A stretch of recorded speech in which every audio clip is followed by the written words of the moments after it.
anyway, like one of our stuff, I think we went in earlier.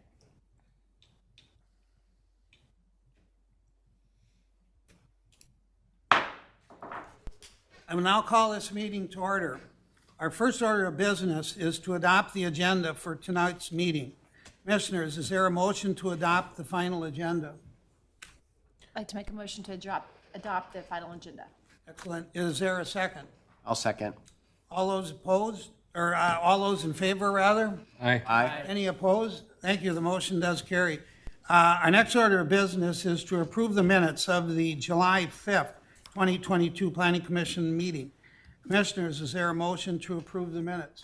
I'll make a motion to approve the minutes of July 5th, 2022. Is there a second? Second. All those in favor? Aye. Aye. Any opposed? Thank you. Mr. Chair, just a point of order. Is it Laura or Give it to Laura. She deserves it. Oh, just for the minutes? Sorry.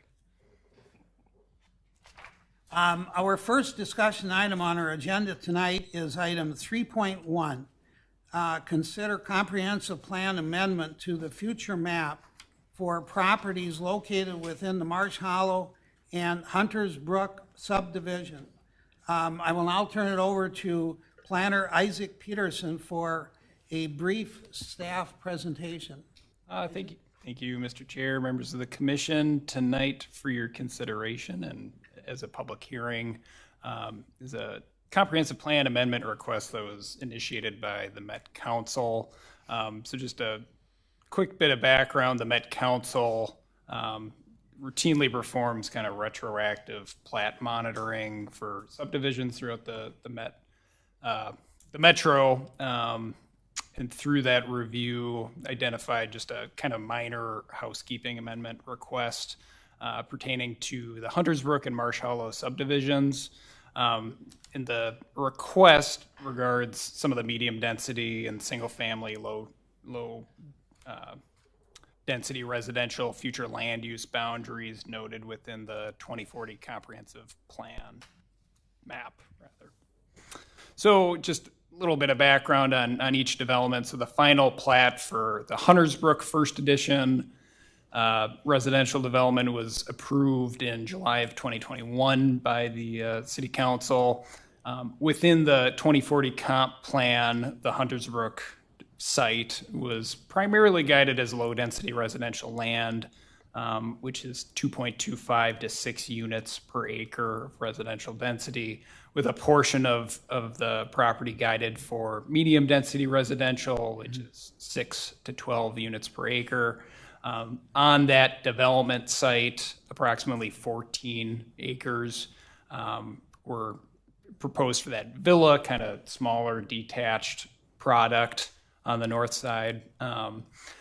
And that resulted in a net density in the area of approximately 5.5 units per acre, so just a hair below. For the Marsh Hollow subdivision, the final plat was approved in February of 2022. Portion of the parcel west of Chaska Creek, and I'll pull up a map here in a second.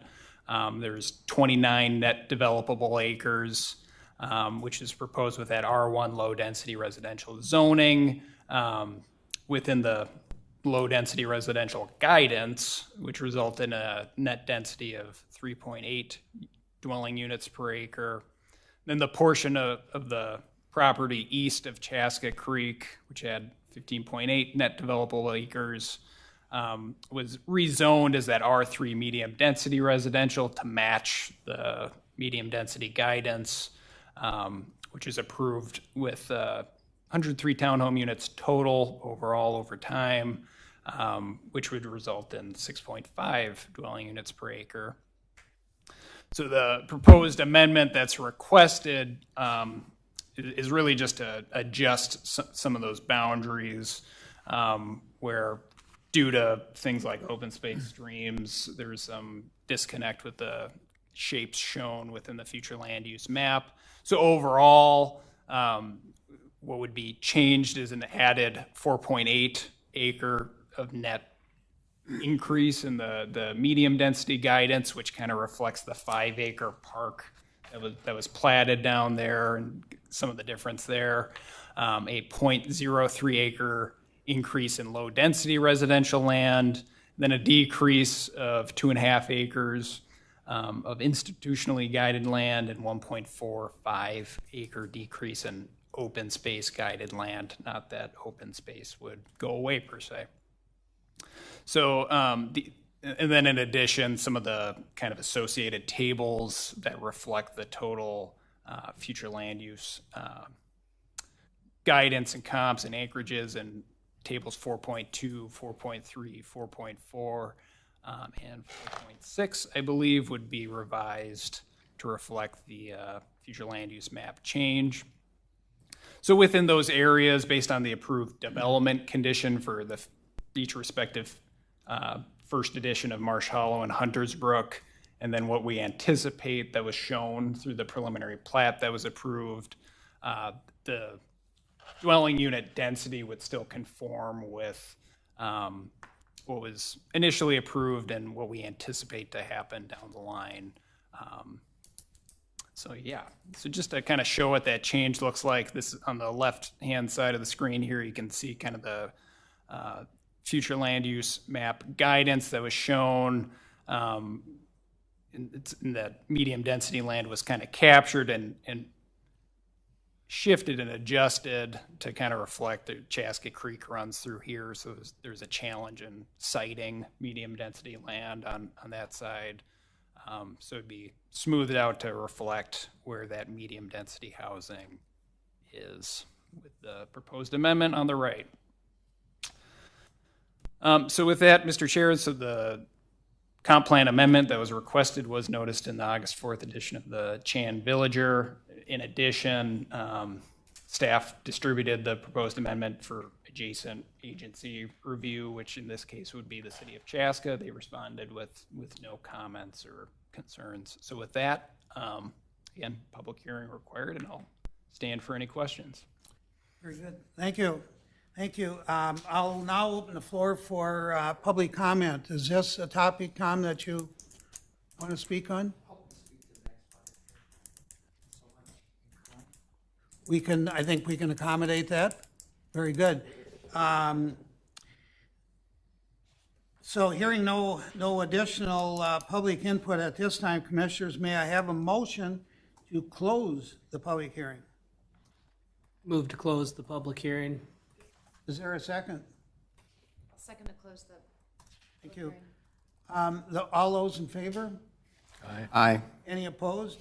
Thank you. The motion does carry, and the public hearing is now closed. I now open the floor for planning commissioners to discuss. Commissioners, questions, comments, thoughts? I just have one little question. So we have a 2.53 acre decrease in institutionally guided land. Can you just kind of educate us on what falls under institutionally guided land? Yeah. Commissioner Moore, Chair, members of the commission. So initially, I believe, and tickling my memory here, typically institutionally guided land denotes an area within the future land use map that the city would foresee the need for public utilities or some public facilities that could be something like a church or something like that. Here, historically, kind of the drive for why that land was guided down there was to try to site water facilities, and it wasn't needed at that time. Actually, there was a pump house that's on this little kind of postage stamp parcel that was approved. So it wasn't really needed. Really, we're still showing some institutionally guided land in that area where the city retained that outlot for future use adjacent to Chaska Creek. It may not need to be there, but it doesn't hurt to have the institutionally guided land there in this case. Thank you. Any other questions, concerns? So in reading through the packet, unless I'm missing something, it was defined basically as housekeeping and just kind of consistency and just kind of cleaning the whole thing up. Is there anything that either myself or anyone else has missed? No, Mr. Chair, members of the commission, it kind of took staff by surprise when we got the notice. But, you know, the Met Council's reviewing these things and they periodically check on stuff and they're kind of in between comp plan reviews right now. So not surprising. We're just trying to accommodate the request and clean up the bookends, so to speak. It's nice they're that thorough. Is this something we would do without the Met Council initiating it? I mean, it seems, you know, it's a couple acres off here and there. Commissioner Pedersen, chair, members of the commission, that's a great question. And really, I think what it boils down to is planners historically, there's some difference in opinion on how net density is calculated and what's included in net developable acres. But no, I think staff's opinion is when a development comes forward, it's the onus of elected officials and appointed officials at the city at large to review a development and ensure that it's consistent with the comp plan, because at the end of the day, it's the city's comp plan, but that's besides the point. Thank you. I was just curious if there's other housekeeping that we need to take care of from some of the other new developments, and then just to get in front of it, so it's doesn't look like it's not a negative thing, is it, from them if we're slightly off our 2040 comp plan versus reality? It's a good question, Commissioner Pedersen. They did recommend if there's any other kind of cleanup stuff that we needed to do. We didn't identify anything at this time that we'd want to do with one thing, just to kind of keep it concise and on a specific area. But yeah, really, if you think of the Met Council, what one of their main drives is to ensure that sanitary sewer facilities are serving the region, which is kind of where the dwelling unit density and all of that comes into play. So we're still well within kind of where we should be on that dwelling unit count and what the city's approved and reviewed. So that's all good and in line. Thank you. Any other thoughts, concerns, issues? I just had a quick question. This area, then, it still flows into the Met Council treatment plant in Shakopee, correct? And that's sort of where this is driving on that usage, on that land use? Yeah, it's all part of the regional system. Thank you. I'm happy to see that the medium density is, for the most part, upholded. Yeah. I think, I wasn't here at the time, but just from what I gather, that was always one of the main challenges with that property down there, was accommodating that in the area. I think maybe something that one of the challenges, and there's many ways of drawing a future land use map. I wasn't involved in this one, or current staff wasn't involved in this one, but one of the tricky things when you're noting those bounds and you use kind of amorphous shapes on the future land use map is it doesn't always jive with the ground reality with what's out there, which is why many times you'll see just parcel by parcel, it's this, it's that, it's this, it's that. But yeah, totally.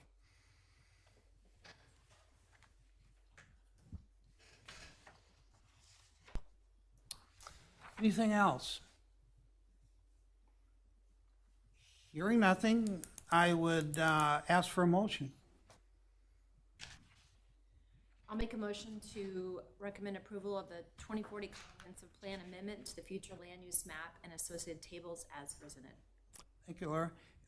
Is there a second? I'll second. Yep. You go ahead. Thank you. All those in favor signify by saying aye. Aye. Any opposed? Thank you. The motion does carry. Thank you very much.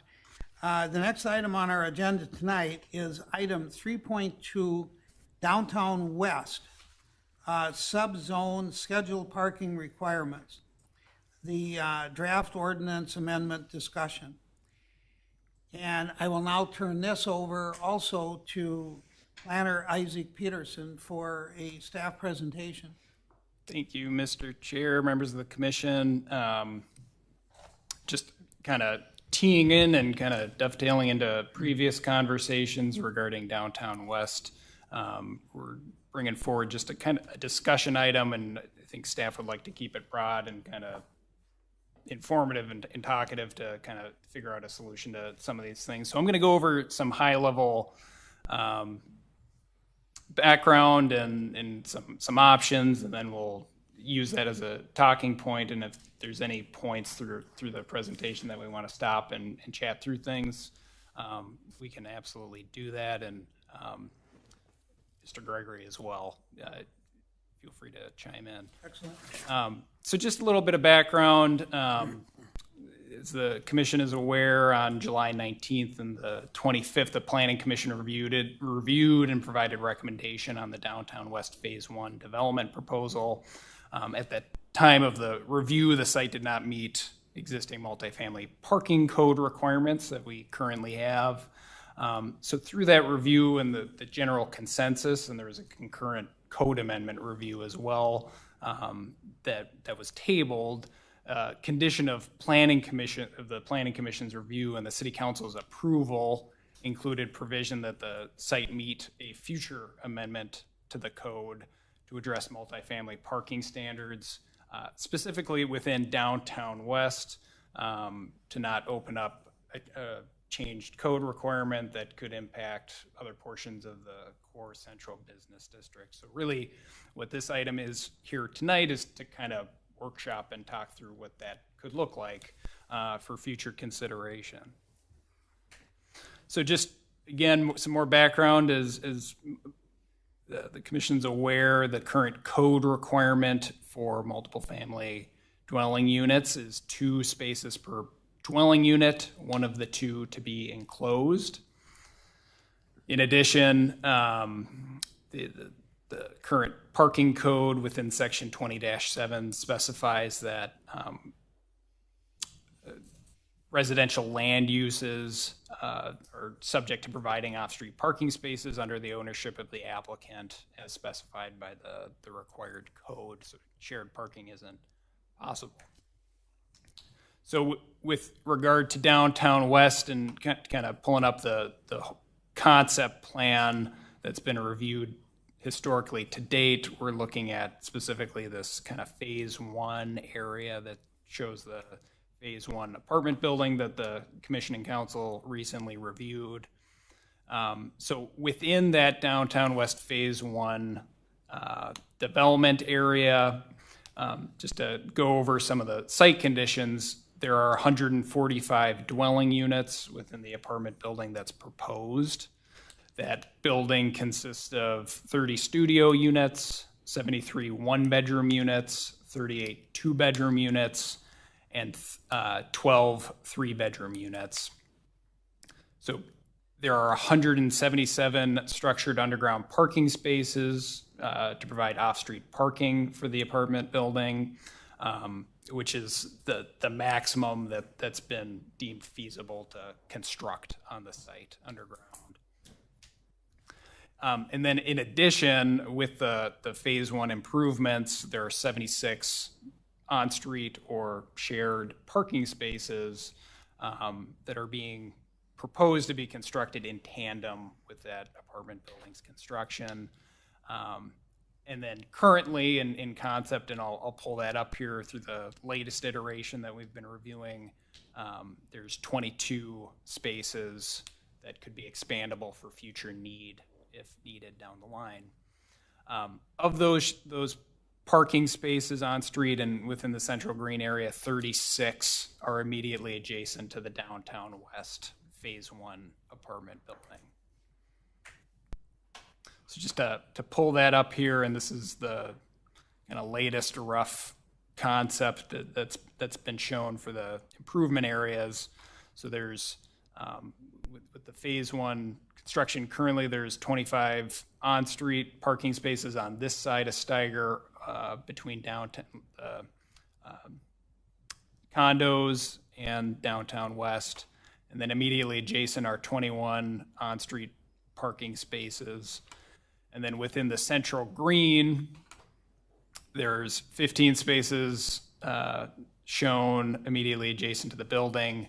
Those expandable spaces are hashed out here in green, and we're reviewing opportunities to what that would look like, but they could be spaces that come in down the line. And on the other side, to serve ideally future development, on the other side of downtown West are another 15 spaces with 11 future expandable spaces shown.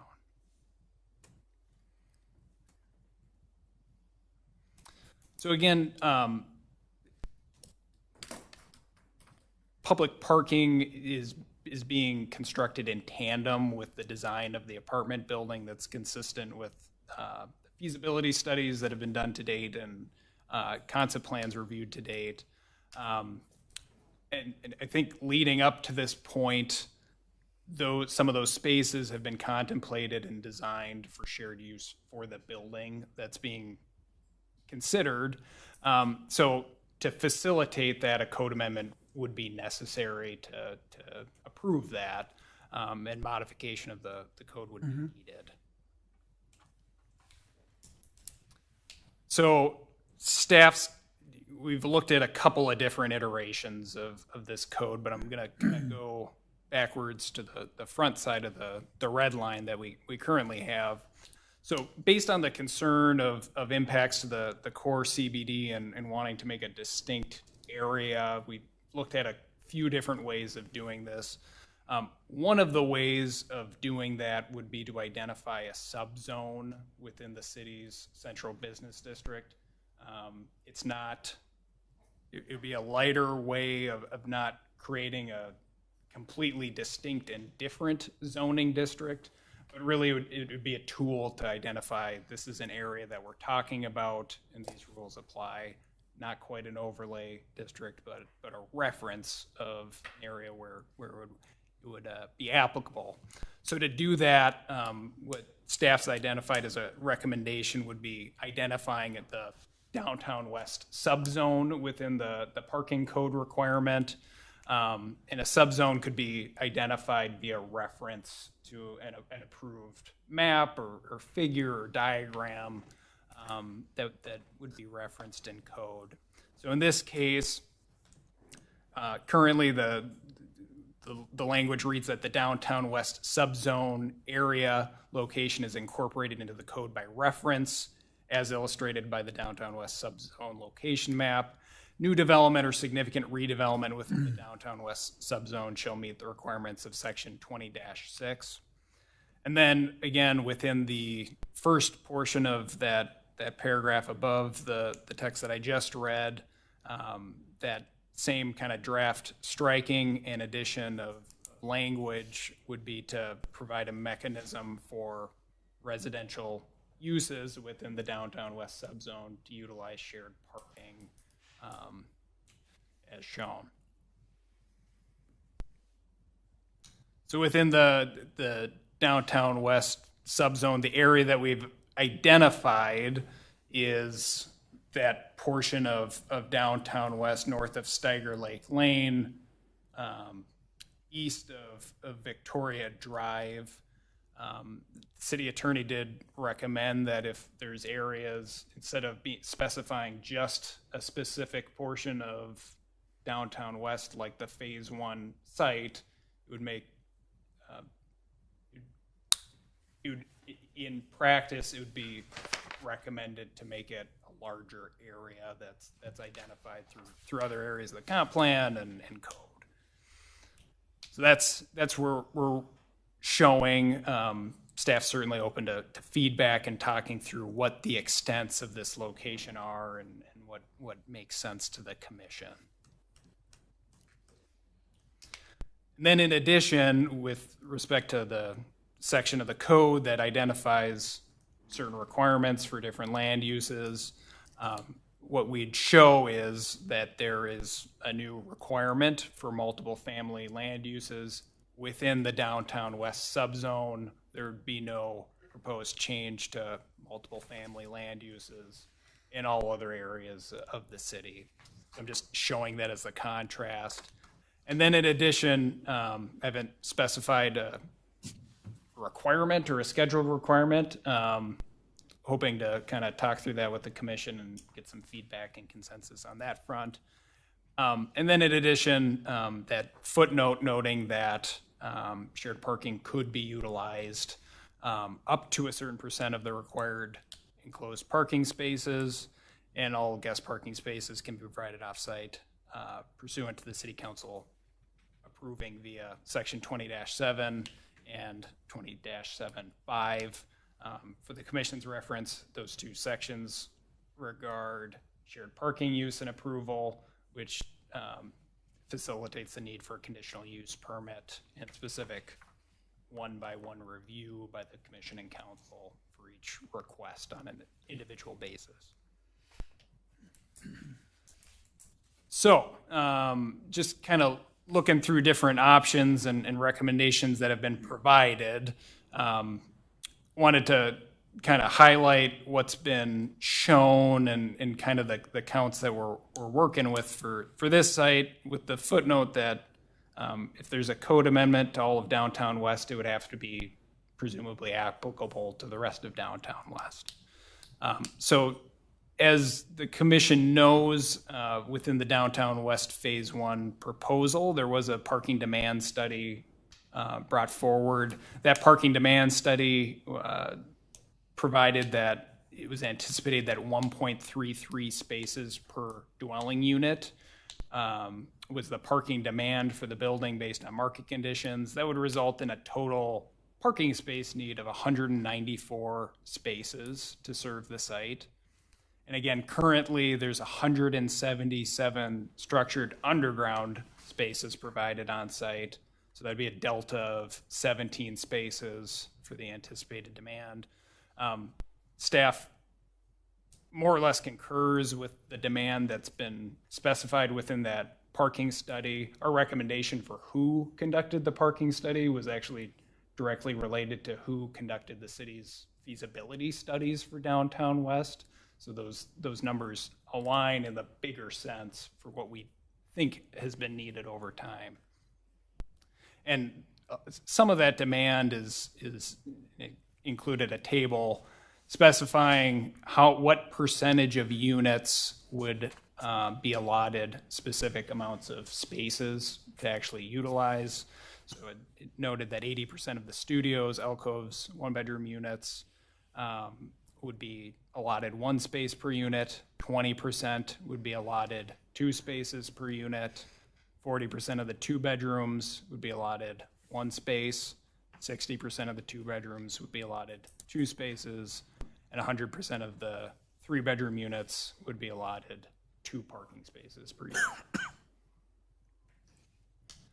So in addition, and this has been verified by the city's engineer and staff, the parking demand study also referenced the Institute of Traffic Engineers, the ITE recommendation for the site. The ITE is kind of the nationally recognized guide for transportation matters and parking demand matters.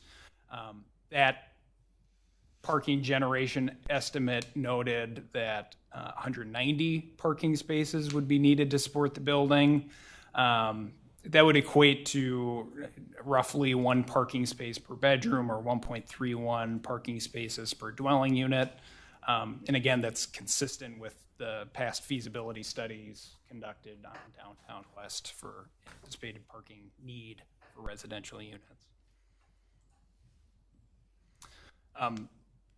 In line with that, if there was an alternative or kind of putting a figure to that, and staff's brought this forward in the past, that could be referenced as a 1 bedroom or 1 parking space per bedroom requirement with 1 enclosed space per unit, and then adding a kicker for required guest parking spaces.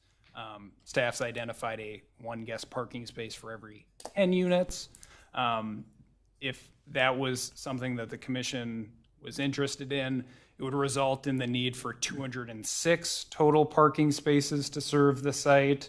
That is largely consistent with the past Victoria Flats approval. That was 1 per bedroom plus some visitor spaces.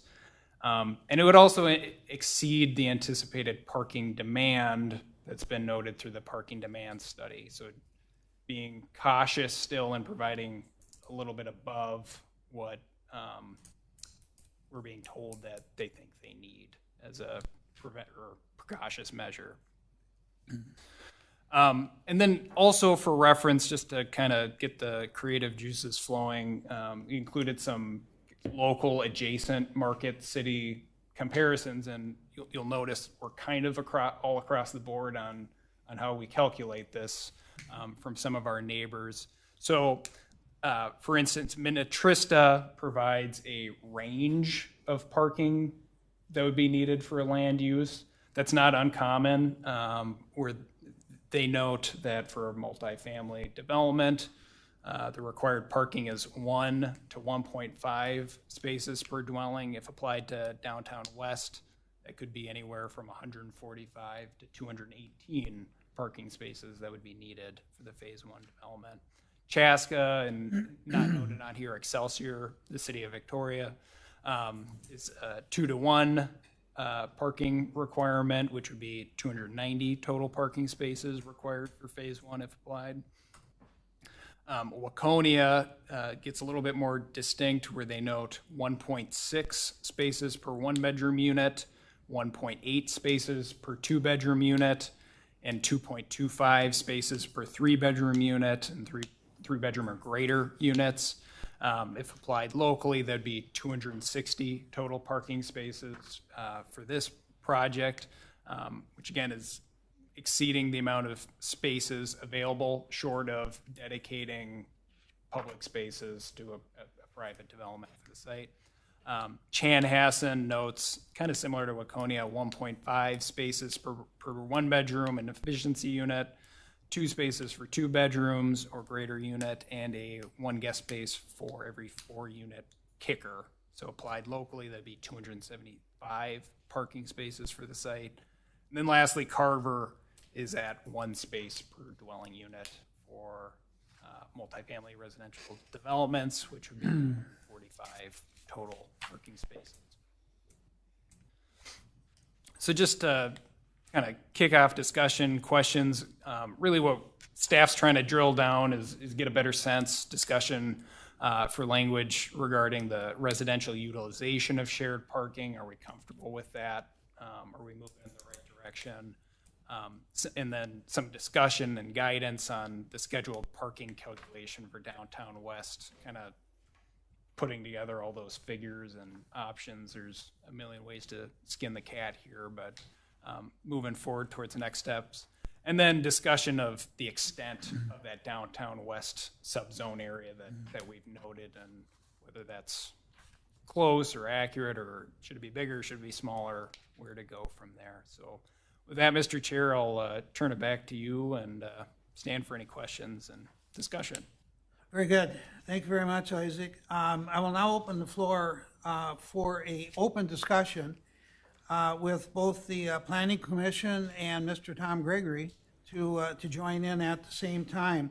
Tom, for the official record, could you identify yourself, address, not that we don't know who you are, but... Tom Gregory, 1885 Staggerton Lane, Victoria, Minnesota. Very good. Thank you very much, Tom. Thank you. So, discussion on this. It's been discussed to quite an extent in meetings before, and I think it gets down to numbers of parking places, and whatever decision that we make, that's pretty permanent. You know, we won't be able to essentially add after that, so I think it's real critical at this point. Do you want to? Wonderful, thank you, Chairman. Appreciate the opportunity. First of all, very much opposed to this whole notion. This whole notion of this building seems to really veer from what Victoria wanted for the 13 acres. Victoria was pretty clear on the surveys. They want to see mixed use in this area.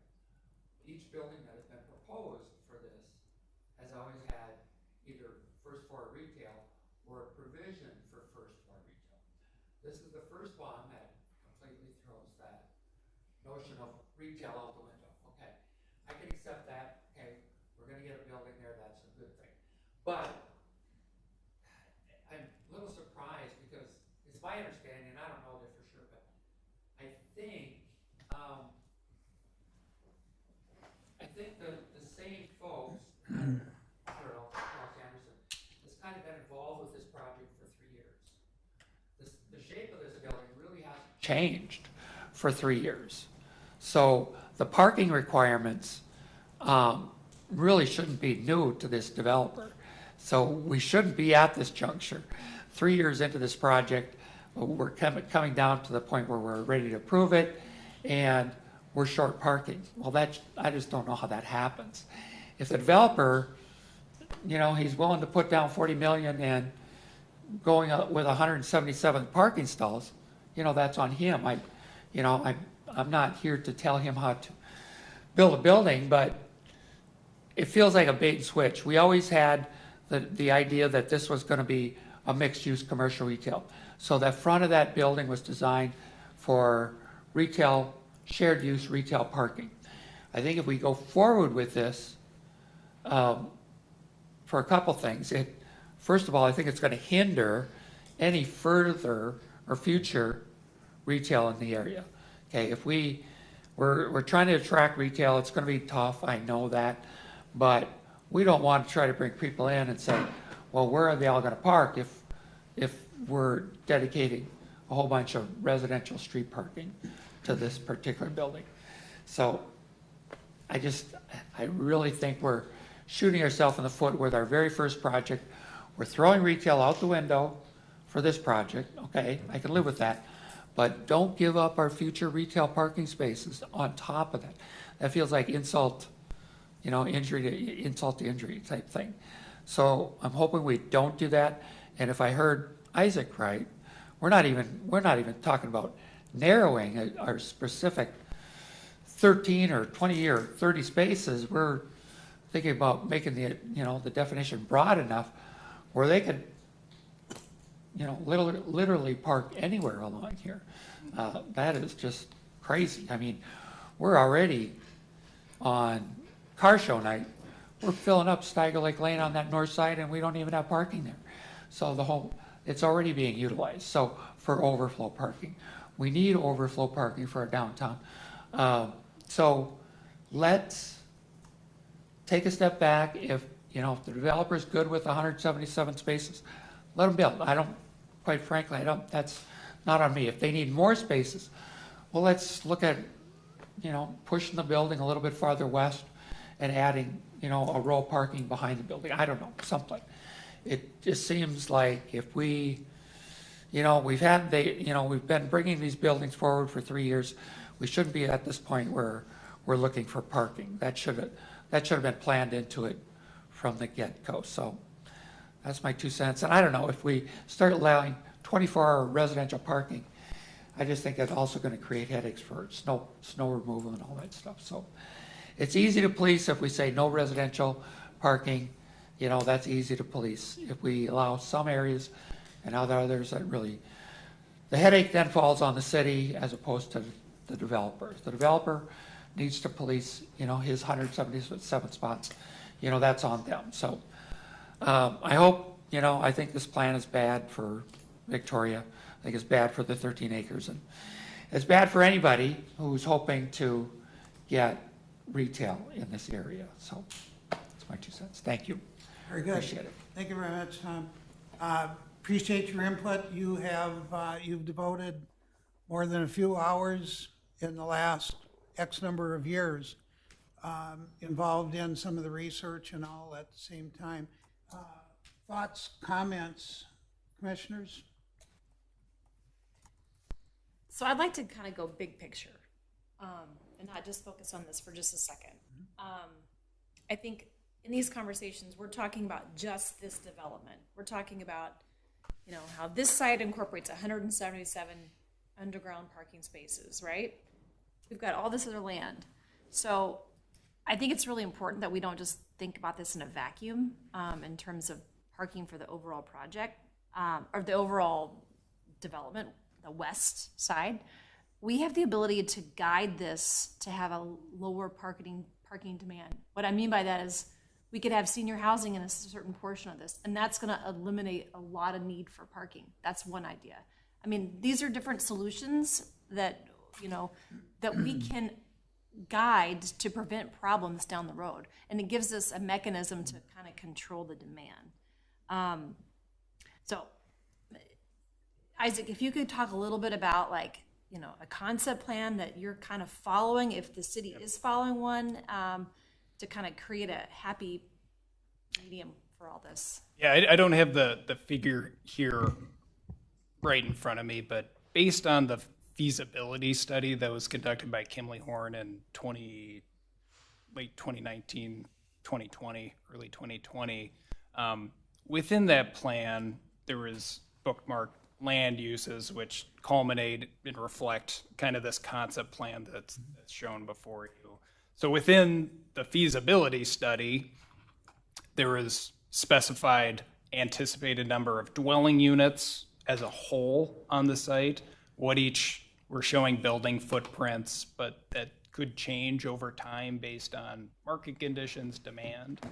But to answer your question, where the units go and how that balances, the building that's shown is consistent with the feasibility study that's been done to date.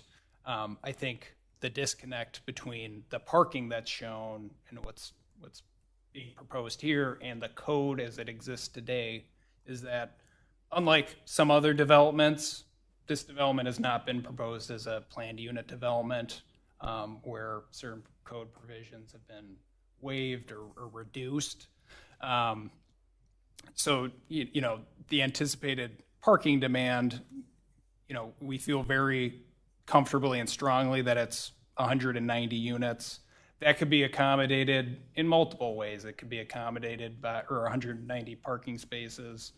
The physical area of where those spaces are, it could be dedicated as private spaces or additional land mass to be dedicated to a development site, whether that's mixed use or retail or residential, what have you. I think kind of the crux of the question is that staff's been trying to get to is that's a possibility and it could be done, but does the city as a whole want to preserve these spaces for specifically shared use, right?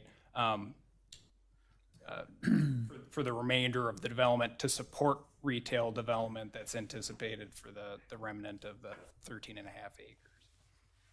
I don't know if that answered your question or if I got a little long way. Yeah, it does. Yeah. So I'd like to talk a little bit about retail. So while I know that the city wants more retail, I think it's really important that we're realistic. Many developers have agreed to do retail on their first floor and have been extremely unsuccessful in those spaces. They have not leased and essentially then get converted to housing.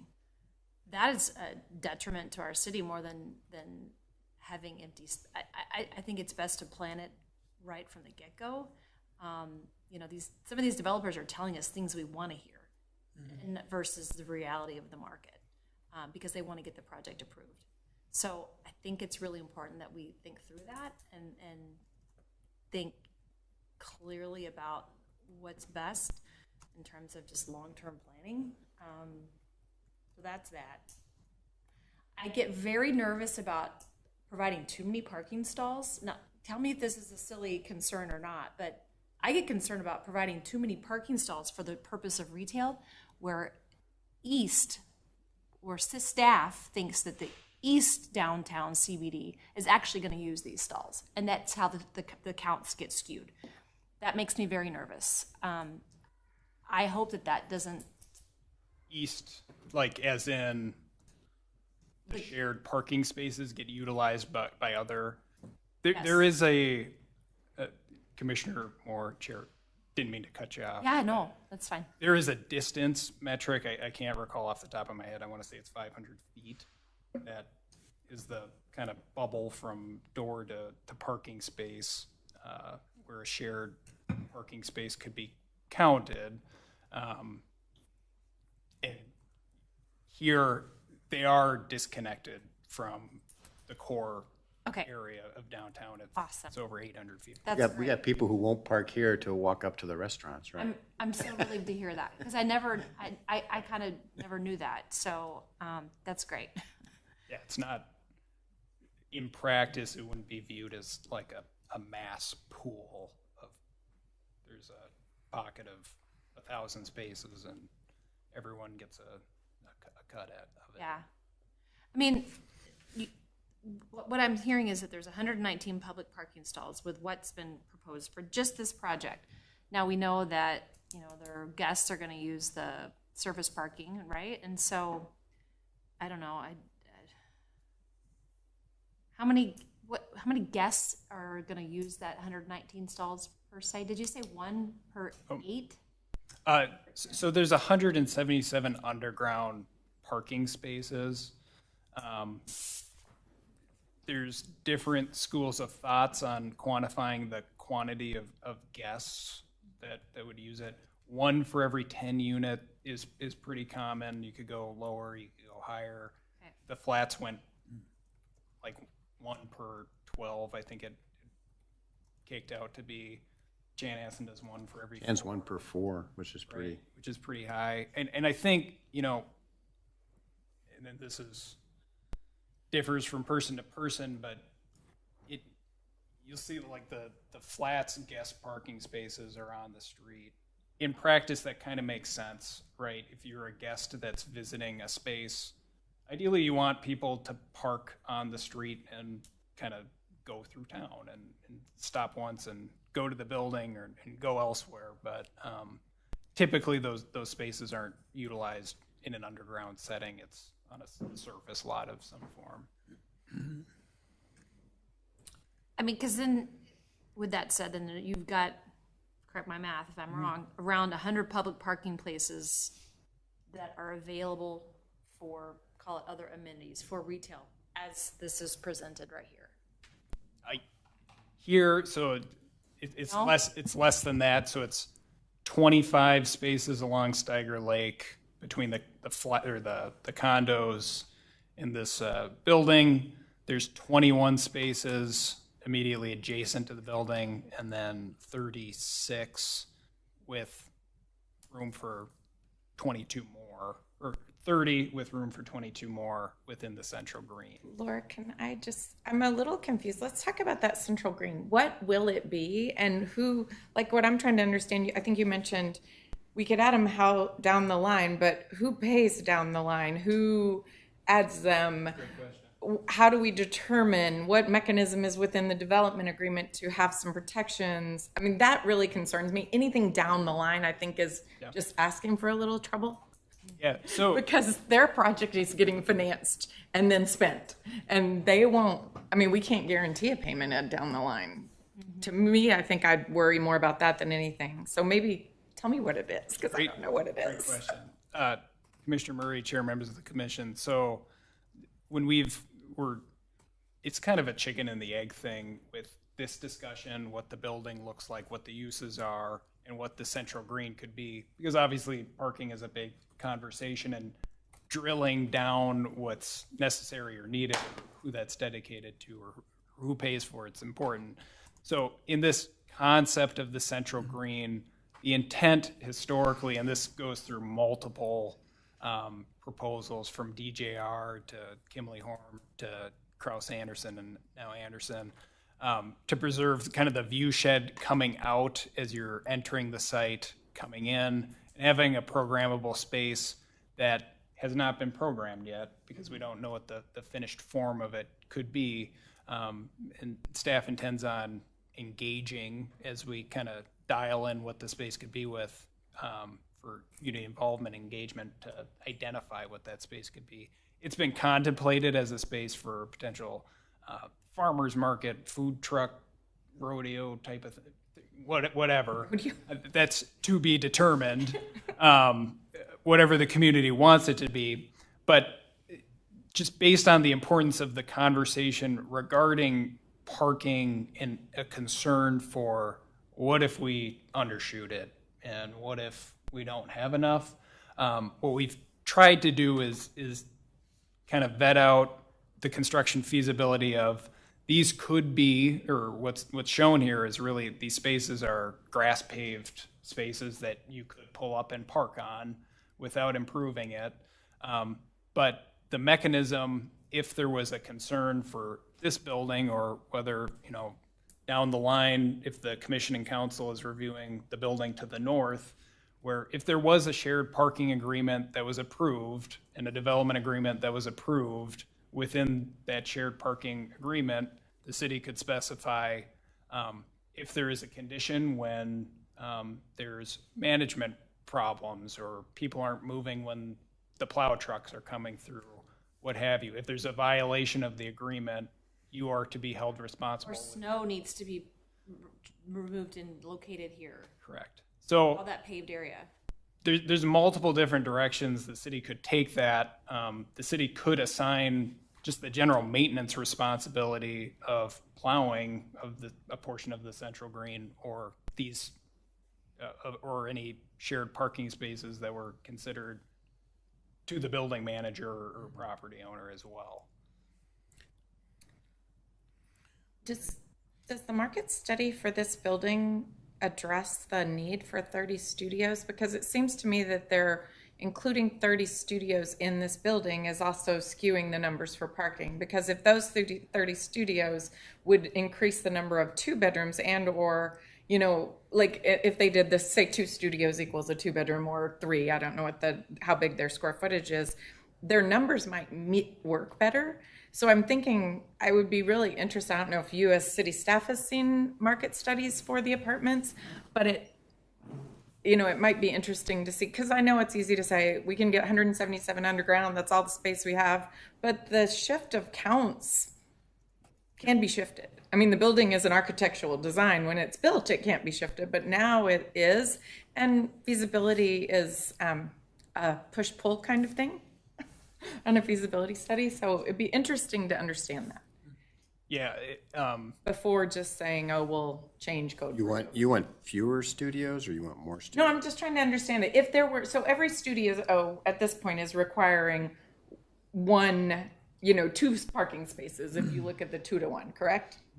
So really that's probably one. Not in their scenario. No, but in our thing, yeah. in our thing. Our thing's not even applying here, right? It's not even close.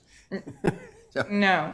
Their study is much less than that, based on other properties they've done in Hopkins and areas where, quite frankly, there's mass transit.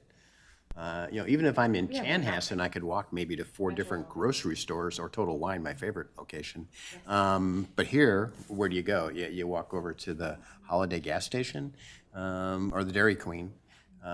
So I think that's where they could be at risk in their assessment of how many vehicles. I think, to even say a 1-bedroom is only going to be 1 vehicle, I don't think that's right. I think it could be 2. A married couple, both have a car.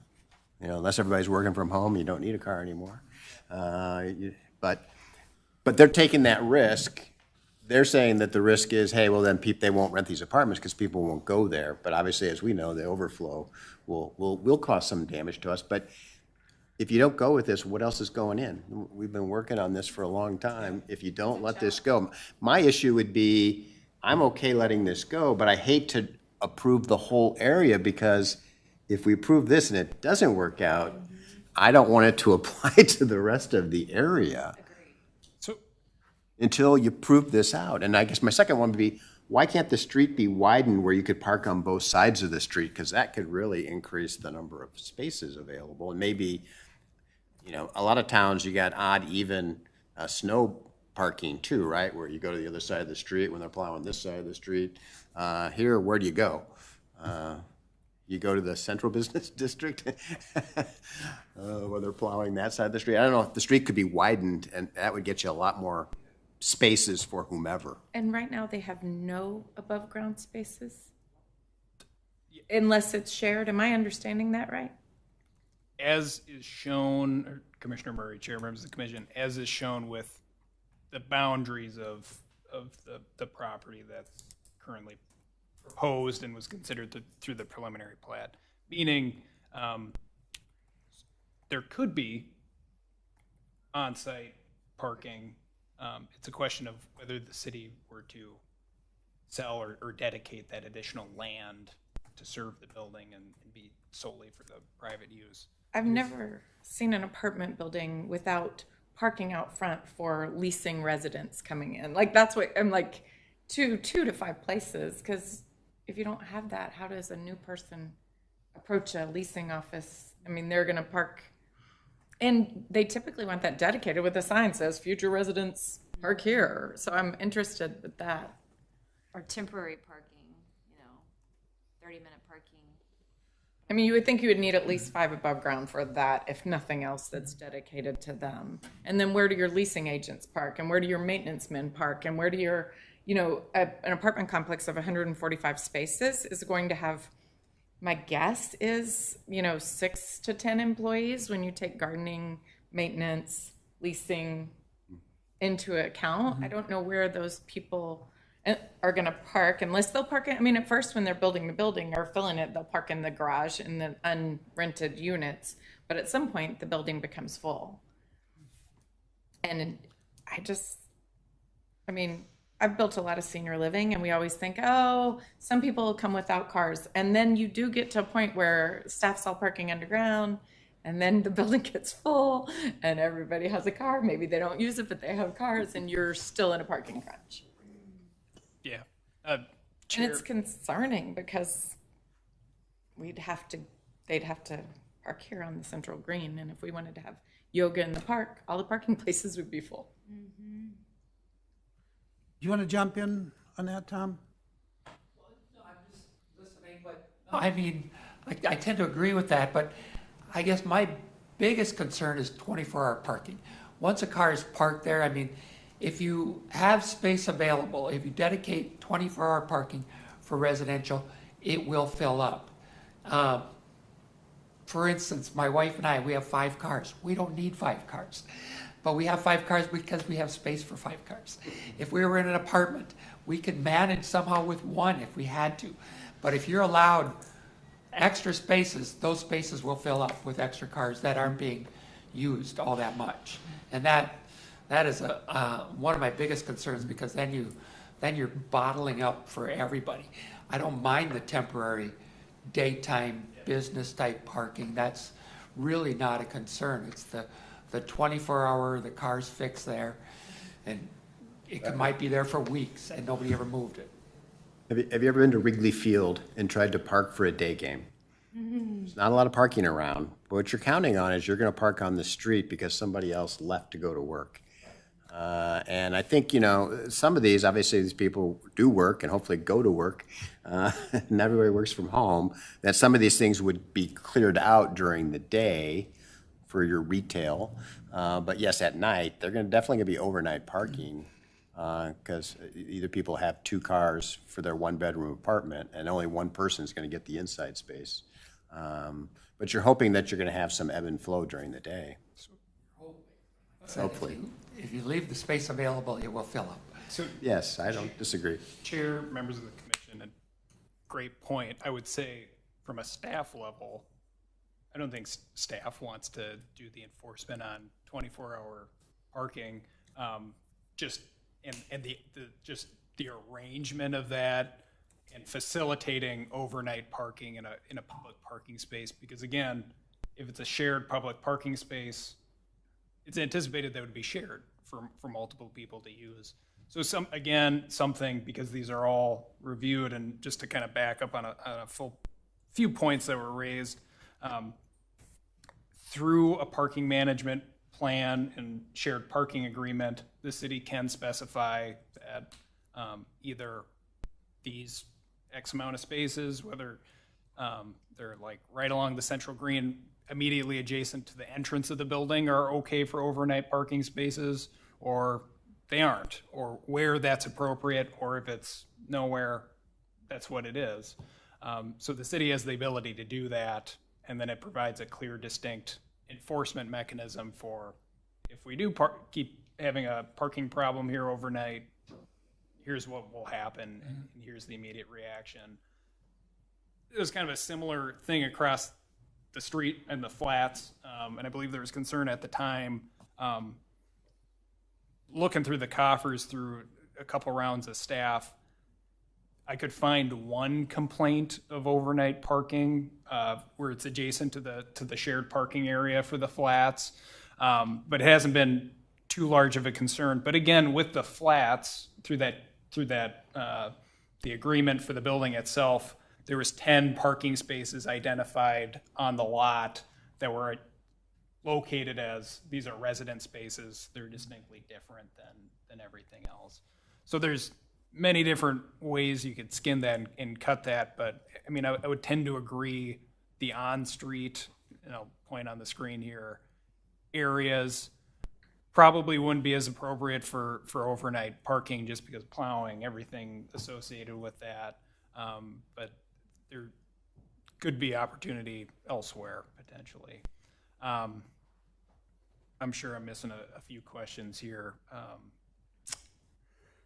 On the expansion on the south side of Steiger Lake Lane, why there are not parking spaces shown there.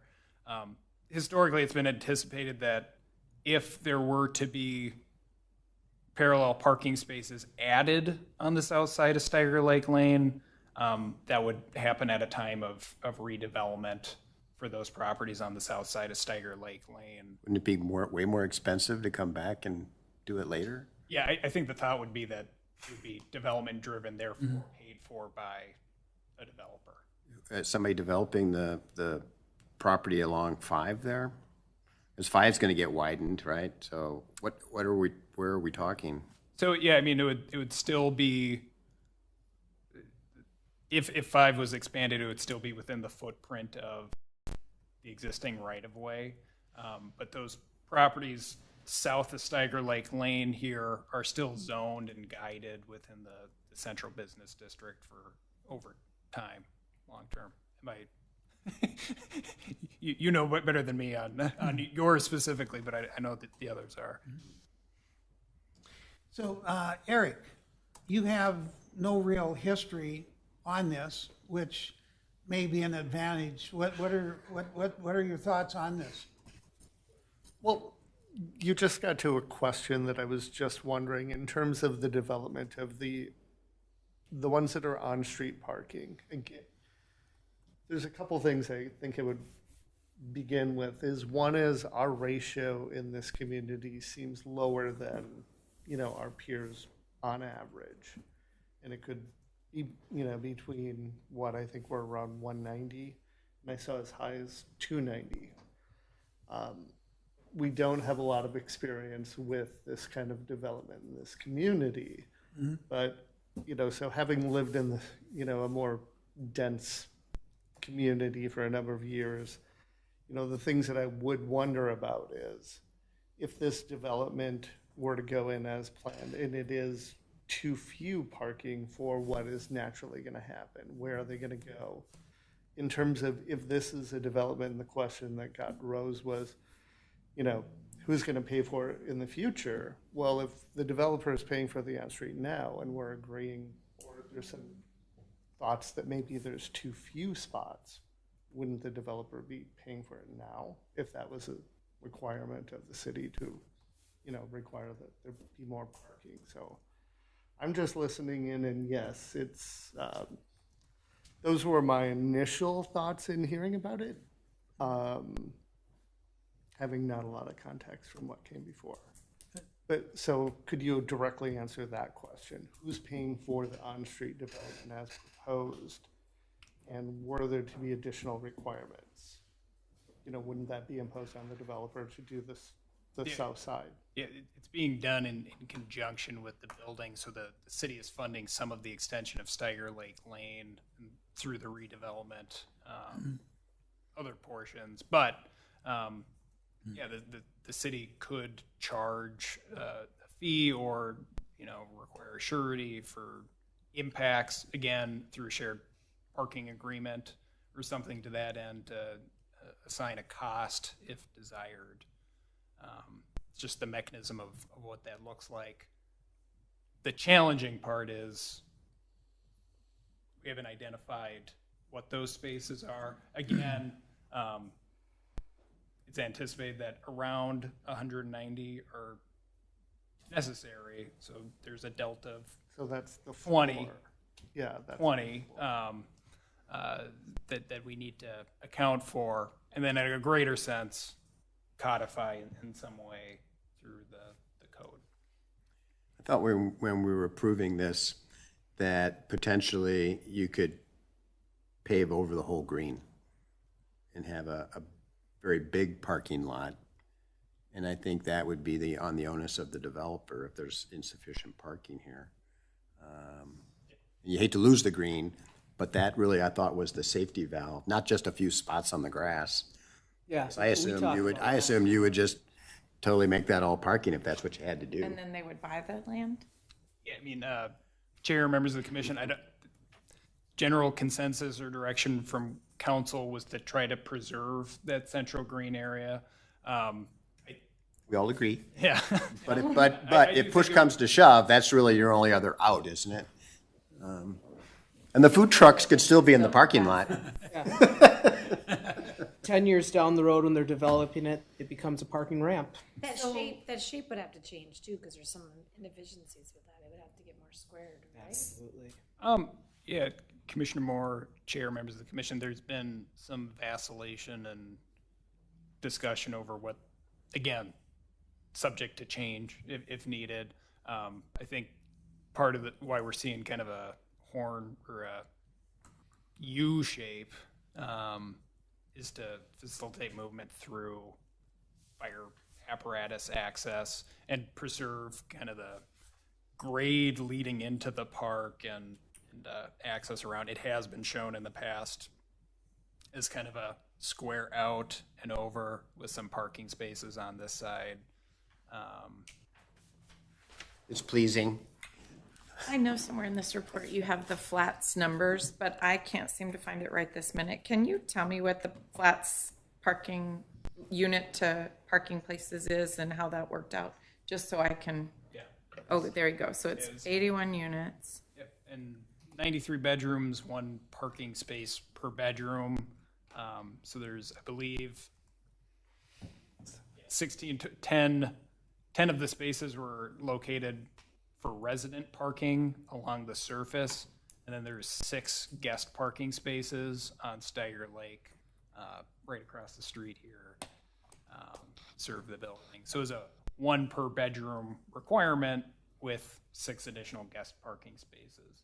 And you haven't had complaints, except for the one you said, really, that people, I mean, it seems like there's not an, Yeah, I believe it was. I don't know if there's an issue. Yeah. Personally, I have not received complaints. Staff has talked with the management of the flats. They haven't,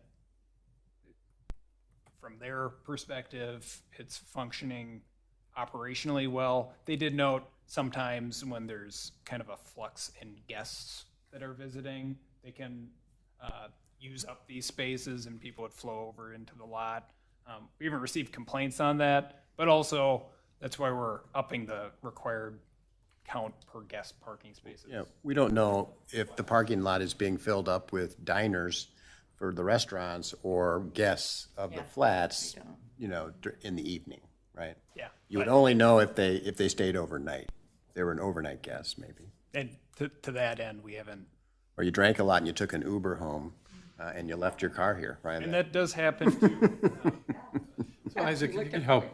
It feels as though, if I understand things properly, that there is some sort of missive that is being asked of the Planning Commission, and that is try to craft an ordinance that this project fits, and then that can be extrapolated to future development within downtown West.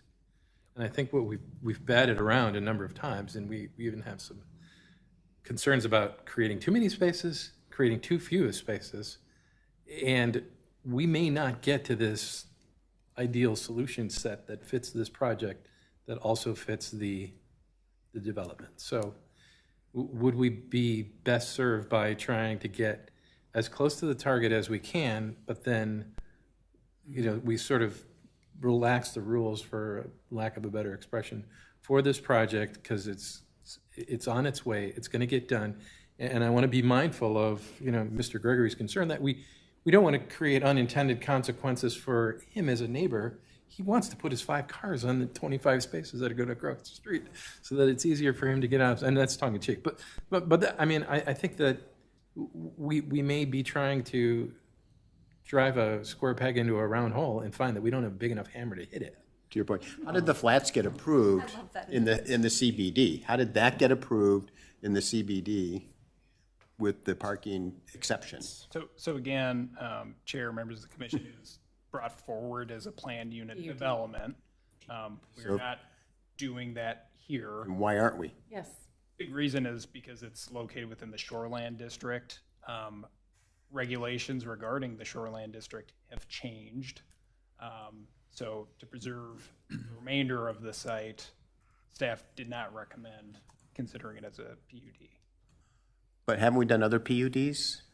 We did the isn't the Charles Cud Marsh Lake, is that in shoreland? Yeah. Considered shoreland? We did a PUD there.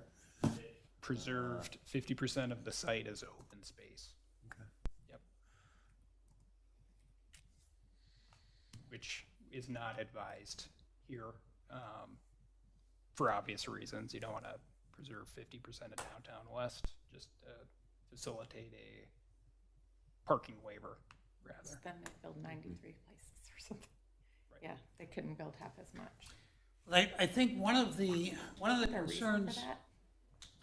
concerns that was voiced on the preliminary plat presentation was, so what's the vision for the whole 13.5 acres? Mm-hmm. And quite frankly, there was not. And the developer himself was doing the presentation, and he said, well, we don't necessarily have a vision for the whole thing. I think Total Wine was brought up for Terry's benefit, and yeah. That was, they had been in contact with them. But, what is the rest of this configuration going to look like?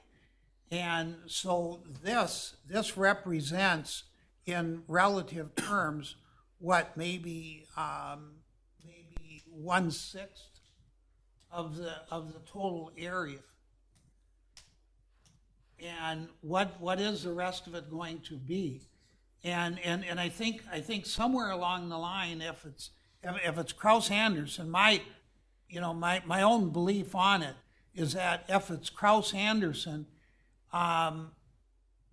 they've developed a massive number of areas. And show us what your thoughts are.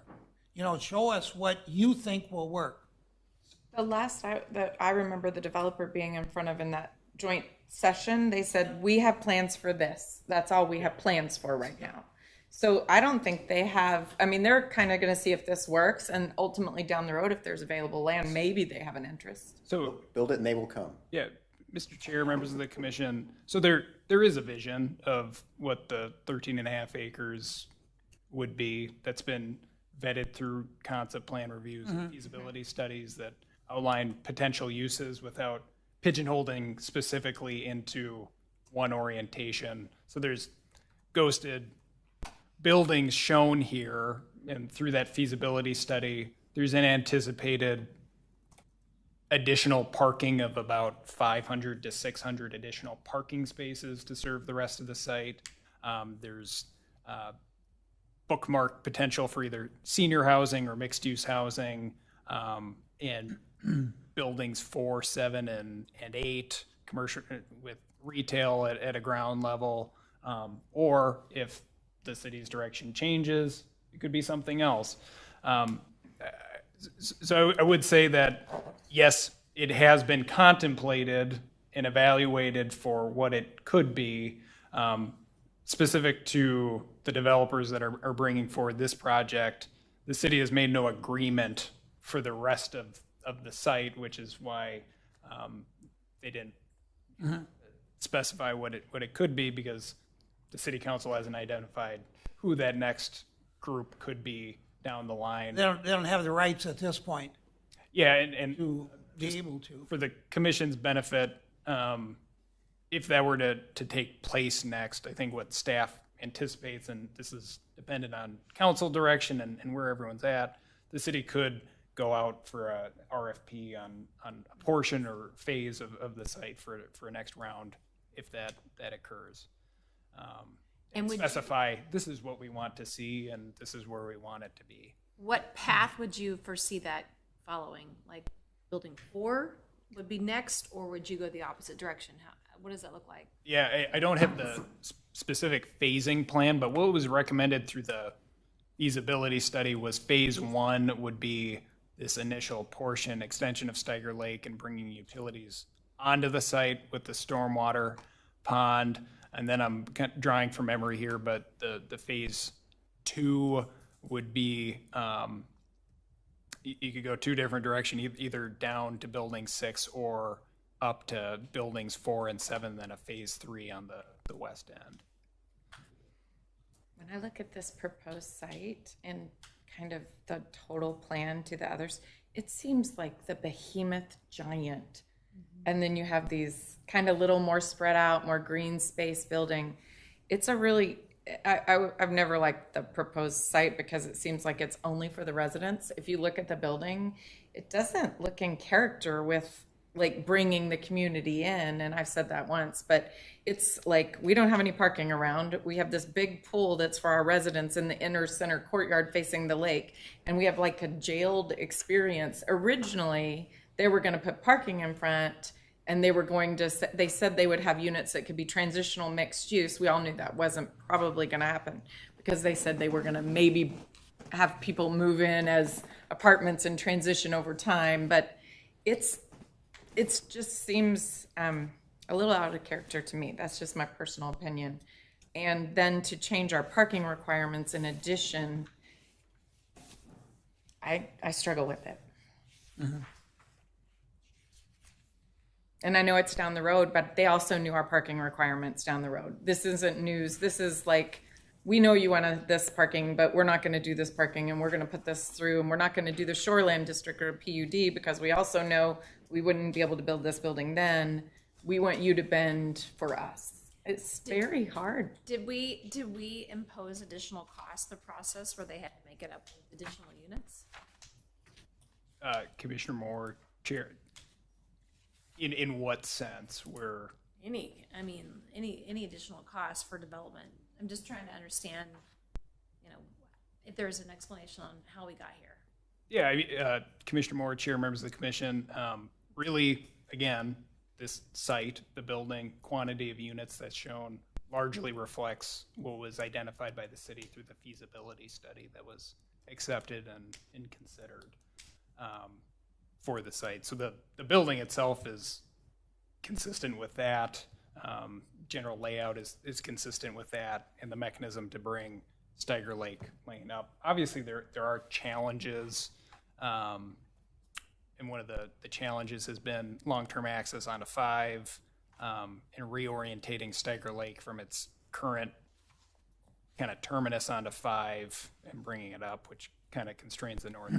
That's some of that story predates me on how we got here, but it is from a inside perspective, it's consistent and with the direction that staff's received to date. It's a very nice building for young, active people, right? You got the pool, you got the proximity to Carver Park.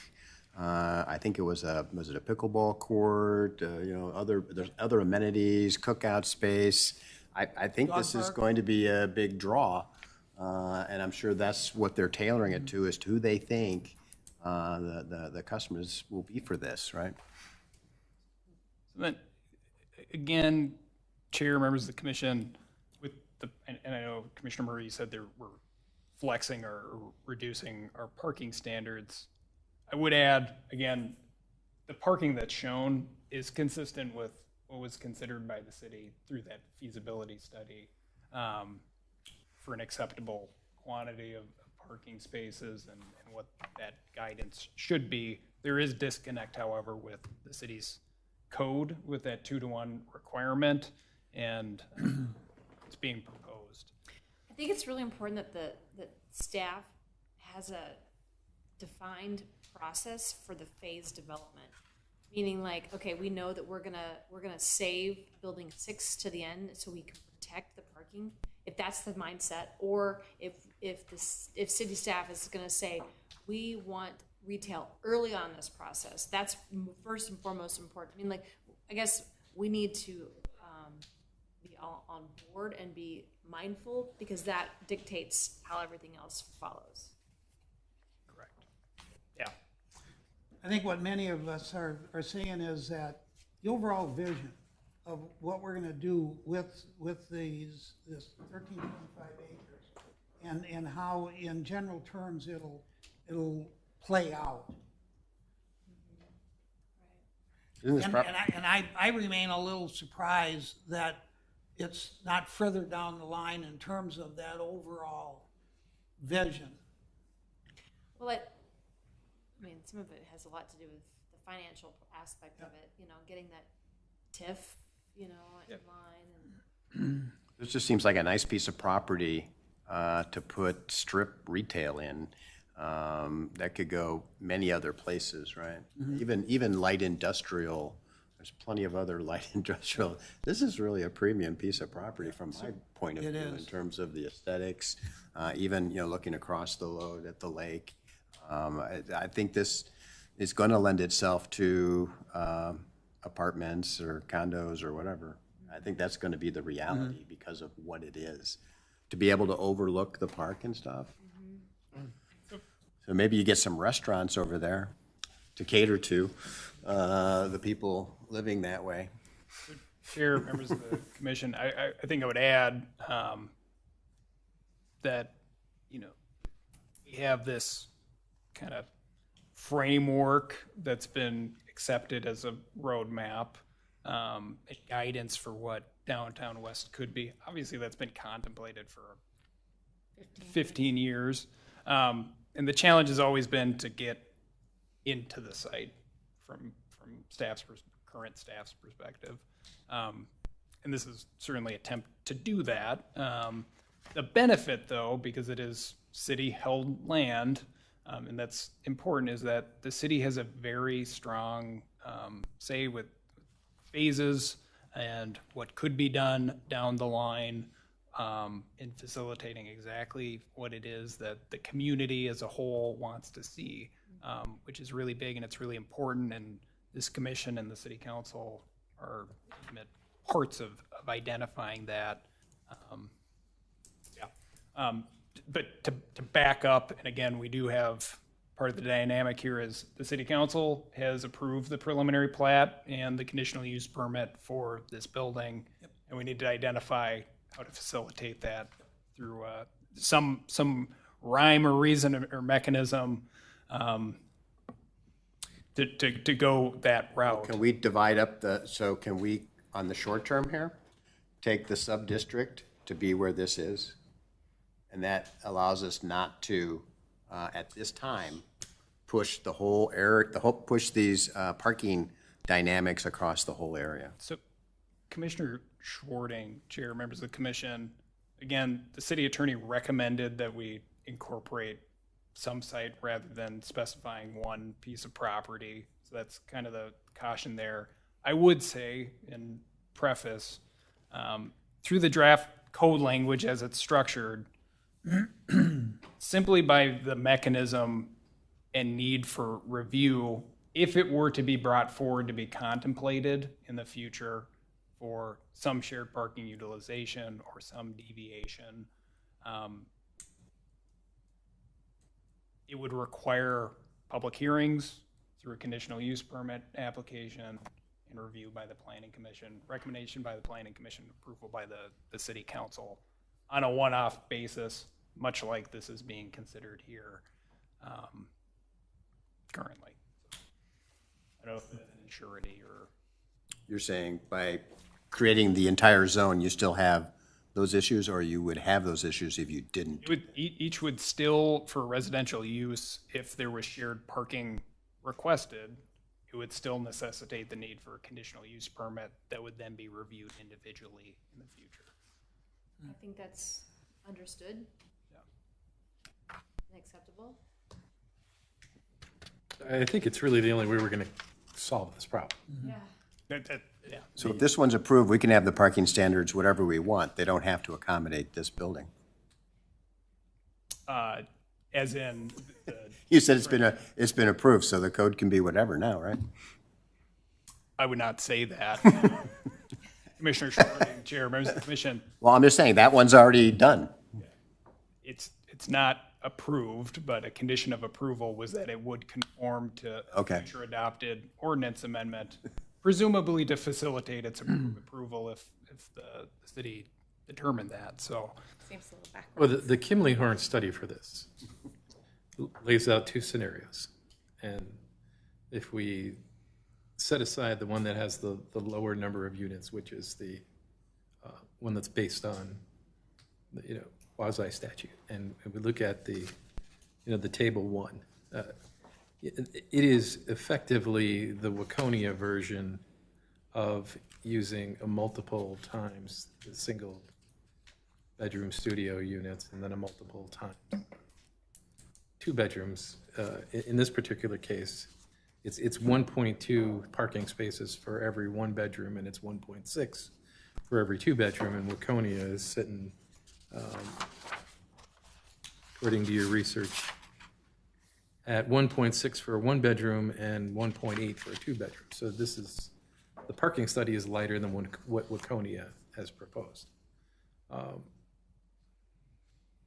It's also not dissimilar to what we were talking about earlier, where 1.5 units for single bedroom studios and 2 units for 2 bedrooms, one of which has to be enclosed, and then 1 bedroom for every unit beyond, or 1 space for every unit beyond that, for beyond 2 bedrooms, right? It would be 3 bedroom would be 3. Nobody would probably create a 4-bedroom apartment unit, but it would need 4 spaces. So if one question that we might ask is, where do we want to start drawing the stake in the sand and then deal with this particular project, as we've been discussing, as off to the side of what that plan is.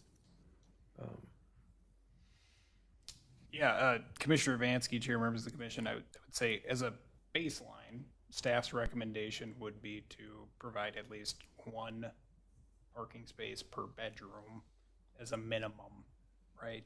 If we go above from there, there's multiple different ways that you could facilitate that or identify what that is, whether it's some hybrid of specifying X amount of spaces per each unit type. Could certainly do that, or adding a greater provision for guest parking spaces that in practice could be applied for residences, whatever. Again,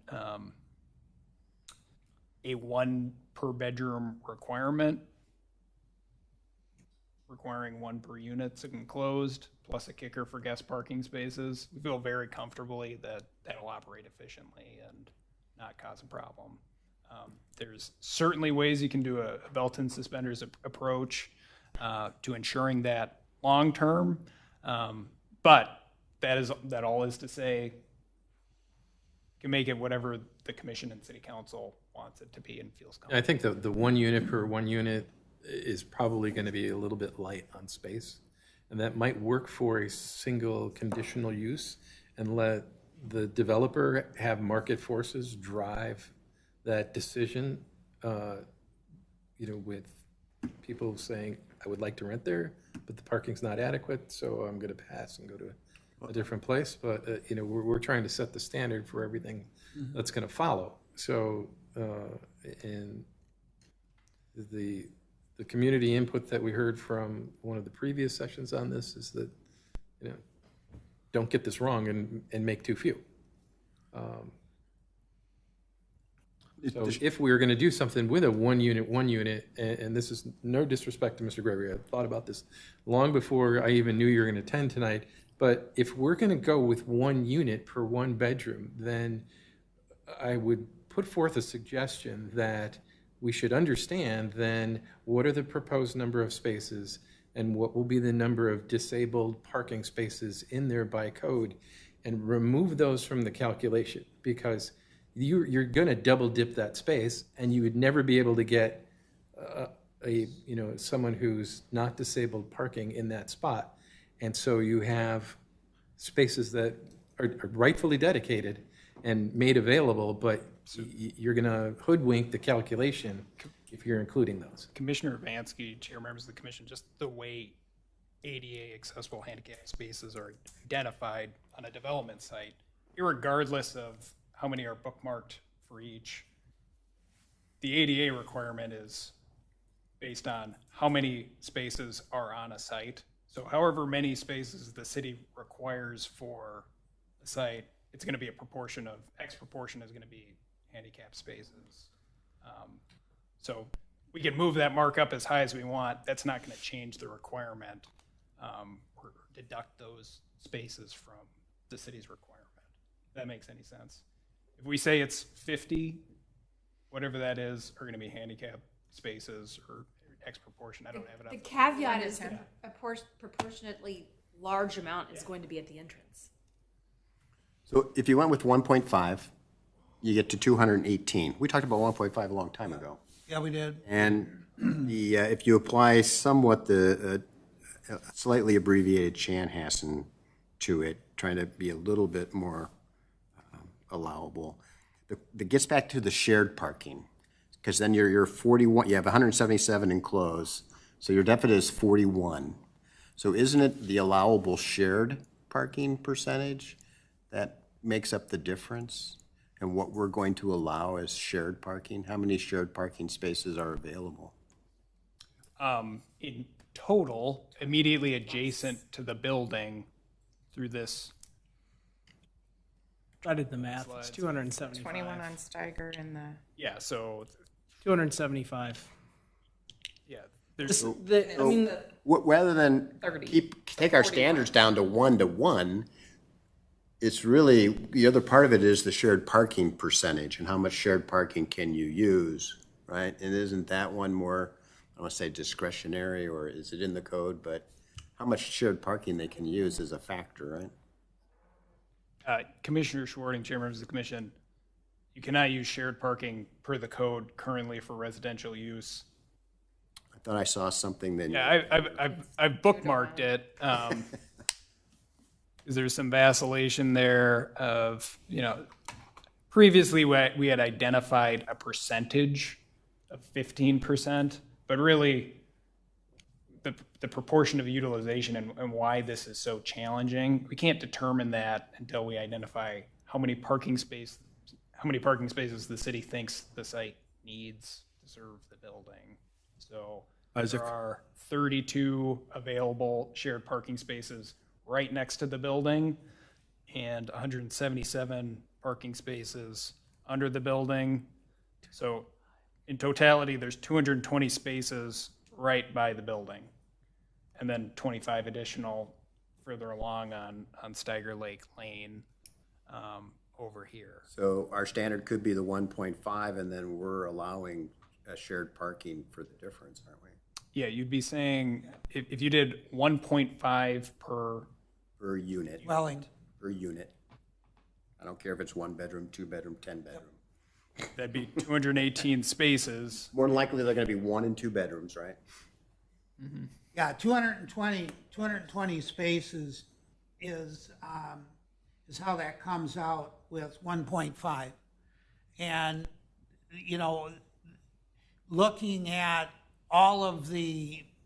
gathering all of the information together, like Terry has stated, 1.5 seems like that's a number that we know will work.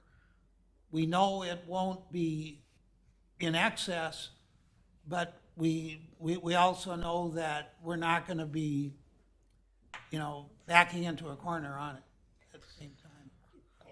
you know, I brought this up earlier, but like understanding the phase process is really helpful for us to save and reserve parking for retail down the road. Because we want to get that right. We all know that that's an important priority. And if we don't think about that now, we won't have the space for it later. So I hear what you're saying, but do we want to give any public parking away for this project? Yeah,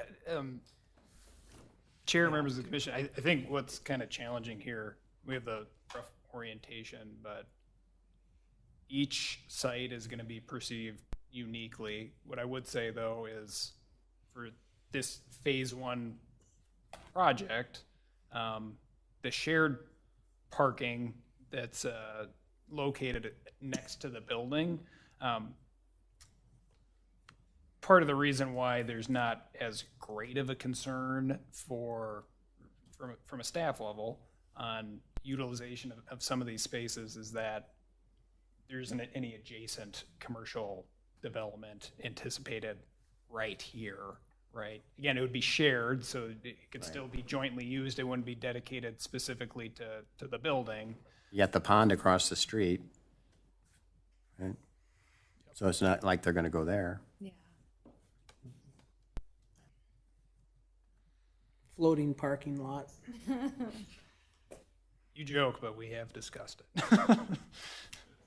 Well, I mean, you have three things here. You got the dwelling, it's sort of approved. With all of our spaces, we have 275 possibility. So this thing gets built in Waconia, it's 15 short in Chaska, it gets built in Chanhassen. Assuming we allow the shared parking aspect to be calculated into the equation, which at this point in time we are. My question would be, okay, shared parking here. For the other two developments, do they get to use the shared parking as well? Now all of a sudden you're dropping well below a 1.5 ratio as they get to use that shared piece as well. What we're really after is what are we going to do with our ordinance? And we need to back in our ordinance based on this development and this shared parking aspect. And I don't know if any of us have the answers to it right now. That's where I struggle. And I am very concerned about saying, we're going to change our parking to accommodate this development. Agreed. Anyway. Did it I mean, I know, but I wasn't on the council or the commission then. Yeah. I don't think I would have done it. I mean, it's totally fine in Carver, but I do thank you for putting Carver County cities in here versus Minnetonka, Orono, and Hopkins that are all on the bus line and have multiple options for public transportation. So this is definitely a apples to apples comparison, and I like it. It's fine. I just have concerns about, as Commissioner Moore has, regarding what happens to those other places as they're built, and then do they get to use that as shared parking as well? What's the percentage? The 21, can we all kind of agree that the 21 that are alongside those property are not the concern? Yes. So Yeah. Where is the concern? the shared parking around the green. Okay. So if we say, well, they have 177 underground, they have 221 adjacent. Like if we gave them the use of the Steiger Lake adjacency, I don't know, we're looking at 198. Yeah. The city. Well, at 1.5 units, 1.5 spaces per unit, right? I think the math works out to be that with the number of units, we're short 41 spaces. So if you take 145 times 1.5, and then you look at it, subtract 177 off of that, we're about 40.5, call it 41 spaces. Down. Needs to be made up from somewhere. If you take the adjacent, Take that's 21 21, adjacent right? and the 15 that is just already the central green, the spaces that are adjacent to the building. You're right there, and then you would need to say, am I comfortable with 40 divided by 177 as a percentage to put in the ordinance of the max shared spaces? If I'm thinking about it the right. So that's very similar. I don't know if the commission recalls, staff brought forward a 1.5 per space requirement applied to everything. There's concern over that. That's kind of what we're getting at. And if there's a comfort level for identifying, we're worried about potential use of these shared spaces. They're right next to the building. I think just from a common practice standpoint, whether the city whether it's this building or it was another building, if you have a residential use next to on-street parking spaces, which there would be regardless, there's going to be some utilization of those spaces by residents, whether you acknowledge it or not. Right. So what we're getting at was, here is a belt and suspenders approach. We're recognizing the use of 40 or so shared parking spaces by this building, and is that appropriate and okay? From there, the city could restrict, okay, these 5 or 4 or 10 spaces are okay for overnight use. Everything else is temporary and only during hours of restricted operation. So, Isaac, can I chime in here for a sec? Sorry, and this may be low level or I'm beating a horse here. Is it practical, or is there any stomach by the developer for them to completely control the central green parking altogether with this development? Brings us to 1.5 right there with just their 177 plus the parking, the proposed parking around central green brings them to 1.5. And it's all part of their development all together in one clean swoop. This is basically our trial project here. This may be the biggest project that goes in, or it may be median size. If, 2 or 5 years down the road, they find that, yes, 1.3, 1.4 works, we can sell off these western parking spaces to the future development. Would it be practical to just have them control the entire 42 spaces up there right away? Yeah, Keith, Chair, members of the commission, I think the previous points that have been raised, one of our concerns and why we're trying to avoid dedicating all those central green spaces to one use would be to preserve half of it for the use of the other side of development over time. Yeah. So Isaac, I want to chime in on some math that was done before. So there's the proposal in terms of the amended language, and then there was kind of the X marks in terms of percentage. Were you kind of getting to it's basically 25% would be that back-end number to that? I mean, yeah, we're in that zip code. I mean, trying to get to what's the text? Well, it's all, what's the denominator that we're going to use here? And and that sounded to be about 25. Right, 41 of the 206, you're in the 25% shared. And how does 25% shared compare to what we did shared elsewhere? And will it sort of meet sort of lack of better expression, a crucible test for, there's another project that is being contemplated for right across the street. And will that, although they're in separate districts, there's still some spillover in terms of ideology that we're going to need to apply to that. Yeah, Not even close. Pardon? It was not even close. But I agree with you, yes. They would look to this as that. Yeah. But that's why you stay with the 1.5, and then you're going to allow the shareable parking. The problem with the central business district is every business in here shares all the parking, right? I know the Winchester House, when that came in, was there really that much parking added? I don't think so, was there? But yet, it's all into the shareable pool, right? How do new businesses get approved in terms of use of shareable parking?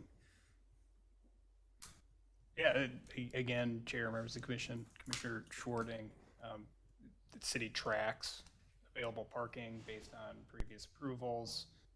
Obviously, you have to require a parking demand study or something similar to that end. There's the matter of trusting. No, I understand, but what I heard when the nice lady spoke on the Winchester House is that parking was already at 100% from the previous study, and yet her restaurant got approved and put in, but it was already at 100%. It's because they paid They pay a shareable parking fee, but nothing ever gets added. Where does that money go? We're selling the same parking spots. Just like New York, we're gonna stack them up and drive them in. Collecting interest. Yeah, that's .000. Up and drive 'em. Yeah, Yeah, see the parking improvements, although parking is expensive and providing shared parking is expensive. Yeah, so not to. so if we use the 1.5, we use a 20 or whatever % allowance of shareable parking, Yep. does that not work?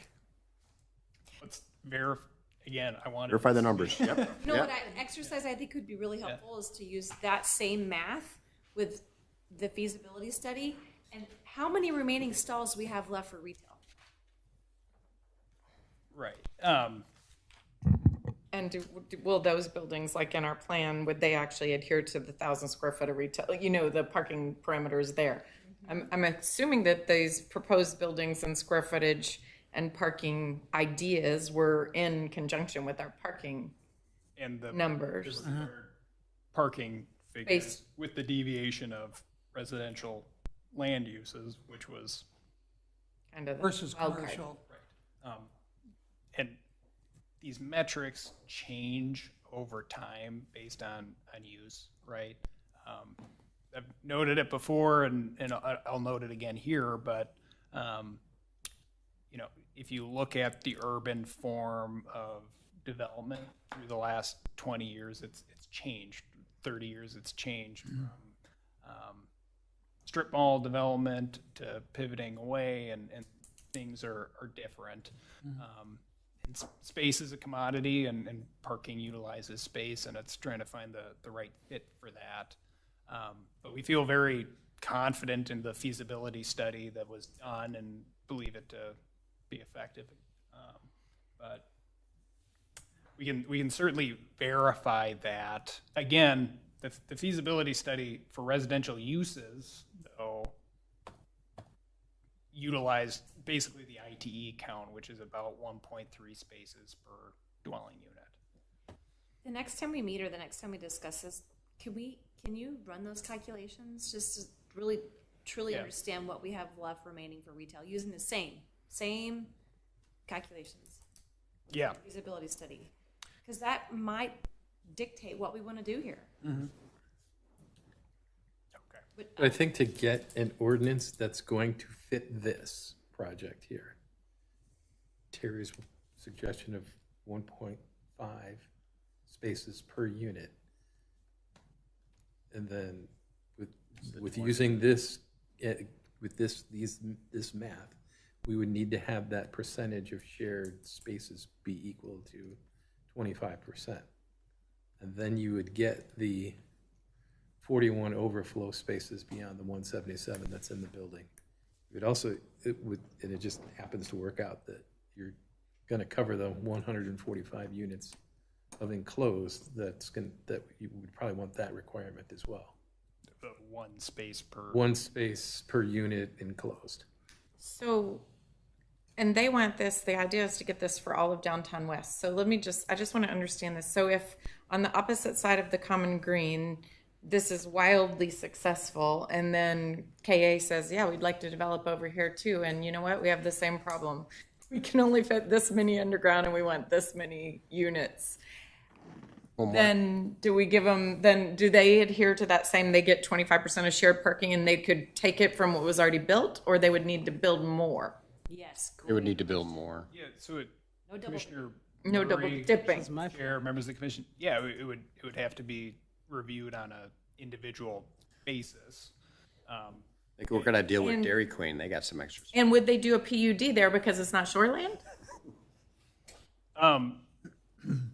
There's Or, different ways that it could be, depending on what the use is and what's being proposed. let's say it's residential multifamily. I'm just, Yeah, I mean, it would be a similar scenario then.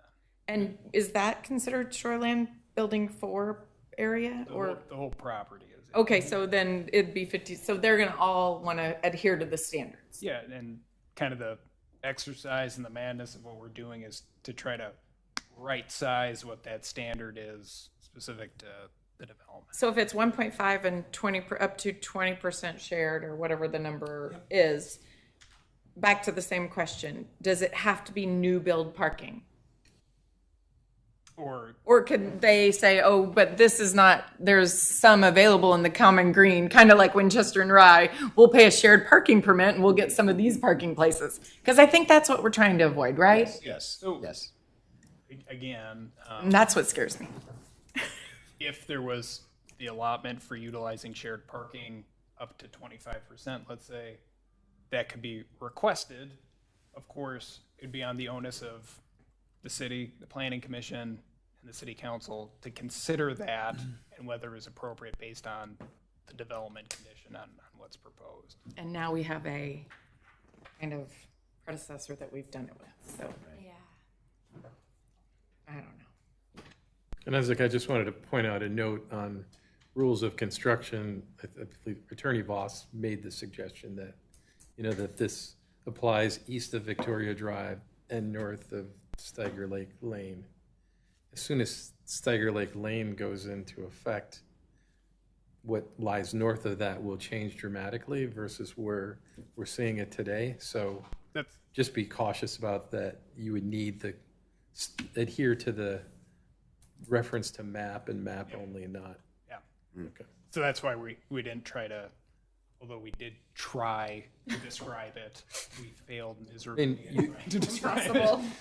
Well, you could possibly get away with saying, lying north of Arboretum Boulevard, and then that's not going to shift in this project. Yeah, I think what the challenging portion is the eastern bound and northern bound of it, trying to describe that, which is why we went with a reference.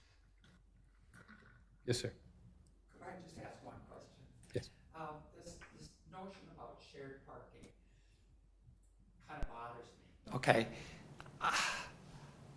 How can we, if we're talking about shared parking within a residential area, isn't it feasible, even logical, that we could have a car parked in a shared parking spot for 2 weeks at a time? How do we regulate that? I got an answer. Parking meters. They have to be they have to be monitored. We'd have to hire someone.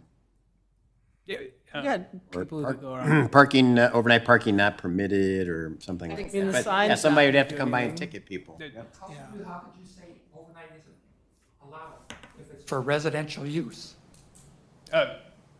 Chair, members of the commission, Mr. Gregory. Okay.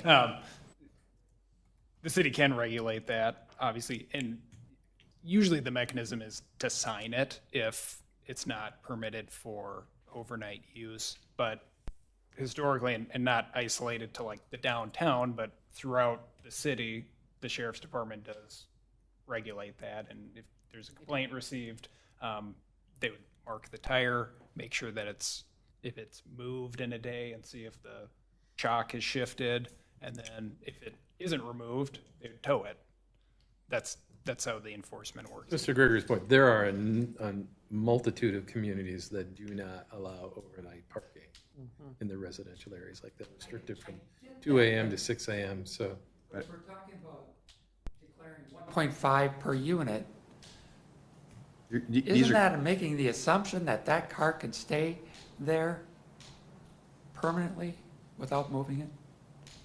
we allow the use of, I don't think so. well, no, I think you're correct. We're going with 1.5 to protect ourselves from the rest development of this area and utilize that shared parking. But you're correct. If the developer is wrong on his assumptions that the 177 works, then people are going to be parking a second vehicle somewhere outside of the enclosed parking, and they're going to park them overnight, and they're going to be there for a while. I don't disagree. And so I don't know that you would be able to not say you can't park there overnight. Or weeks on end?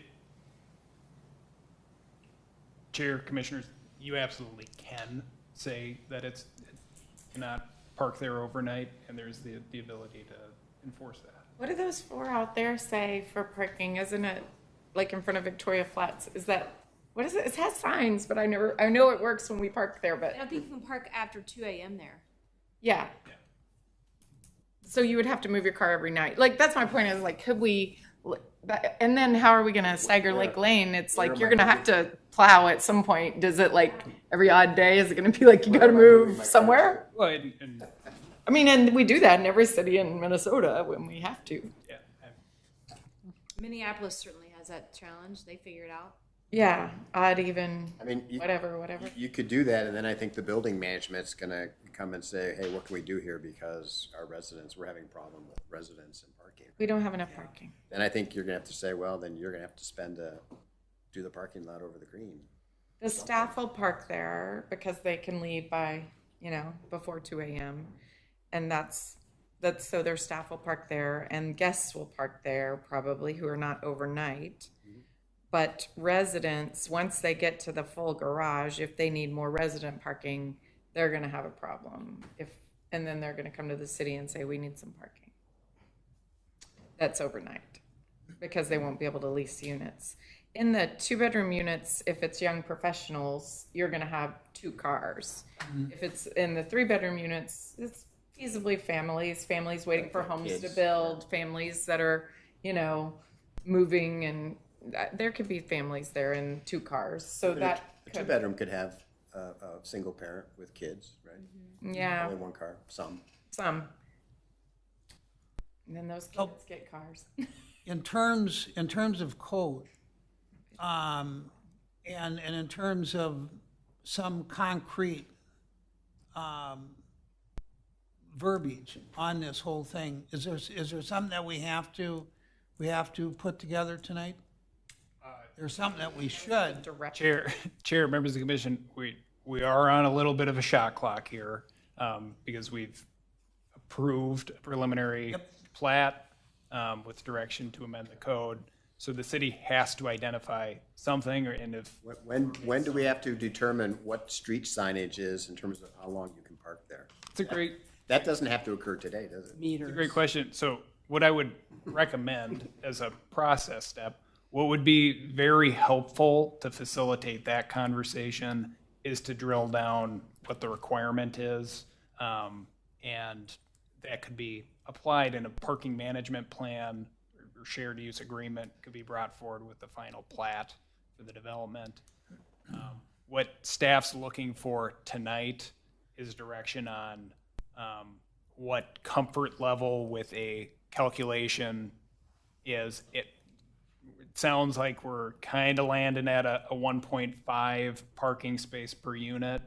Does that sound more or less agreeable to the group? It does to me. Maybe not completely. With some of it being up to 25% shared, which is, I think, what the issue comes out to be. I just. 'Cause we have to really wanna back stay in. mindful about shared and other. It's the only way you're gonna get there. So, Chair, members of the commission, what we could do is apply, using the feasibility study, okay, we anticipate this many potential residential units that this would affect. How many parking spaces would be required of those units that are anticipated in future phases based on that 1.5 unit count? We could bring that forward with the impact and what's presumably available for other development or residential use, which would have to align with the city's code and other standards, right? Can you do that same exercise in addition to apply to retail? For, let's just say hypothetically, one building, what is it? 6? Is it 6 is the one that's closest to 5? I don't know what that projected square footage is. Yeah, so that's basically what the feasibility study is for the parking. And that's just feasibility for that building is just retail? No multifamily in that one? We have some kind of elevator music. I'll try to pull up what is kind of shown. Okay. Because I think one of the things that's challenging is Victoria Flats was very successful, highly successful, has a wait list, full.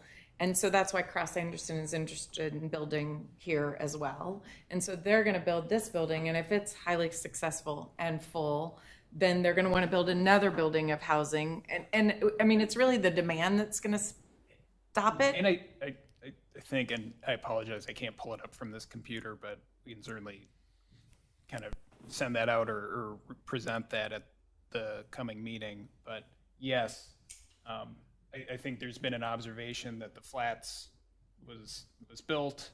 There's a parking requirement established or identified specific to the flats, and it's appeared to have worked effectively without incident. And I think some of the comfort level, and we talk about market examples, local examples, other codes. In my eyes, that's probably the most relevant example to the city of Victoria is the flats, because it's in the ground and it's been operating. And again, it was done at a 1 per bedroom count. Yeah. So In this particular case, we could take the 1.5 units and then we can alter the percentage of shared parking to hit what is this project's number that the parking study believes is the right number. Because this parking study says we're all in on the 194 spaces. They believe that that's the right number for this project. So in the 1.5 times the number of units, we came up with almost 218 units. We then take the gap of 40 versus the 177 planned, and then that got to be the 25%. We can shrink down the percentage of shared to hit the 194 number here, get the ordinance, and tamp down the concerns about, are we giving away too many shared spaces? Yep. So if we take that approach, in this particular instance, we drop from 25% down to about 8% shared parking. So the question is that the right number? Or do we, put a little headroom on it and 1.5 per unit and a maximum of 10% shared? That probably puts you in the 200 zip code, and put a stake in the sand on that becomes the ordinance that every future development has to adhere to for the rest of this. yeah, just another option for the commission to If you do the bedrooms, you're different versus the 1.5 units, it's a difference of about 26 spaces. Yeah. the If you do the Bedrooms, if you do population versus- bedrooms versus units, 1.5 units versus 1 per bedroom, you have a 26 unit space variance. The bedroom one drops it down, because you're presuming that a 1 bedroom will only have 1 vehicle. correct. And there's 73 of those, and there's actually there's 22 alcoves, Which is a studio. and then 8 studios. So I'm not sure the difference between an alcove and a studio. Alcoves and efficiency, smaller than a studio. Smaller than a studio. Wow. It'll be like 400. So we should do half a car for those people. They'll have a golf cart. I don't know what they're, And not a couch. Chair, members of the commission, if we're worried about the application of this project and other projects down the line within downtown West, an option that could be considered, and it's not unheard of, would be to identify, much like Minnetrista does, and some other cities do, actually past consultants that have worked for the city of Victoria have recommended this, would be to identify a lower bound and an upper bound of parking required for downtown West. In this example, Minnetrista is showing 1 to 1.5 spaces per dwelling. Something similar could be pursued for downtown West, where you'd identify 1.25 to 1.75 spaces per dwelling.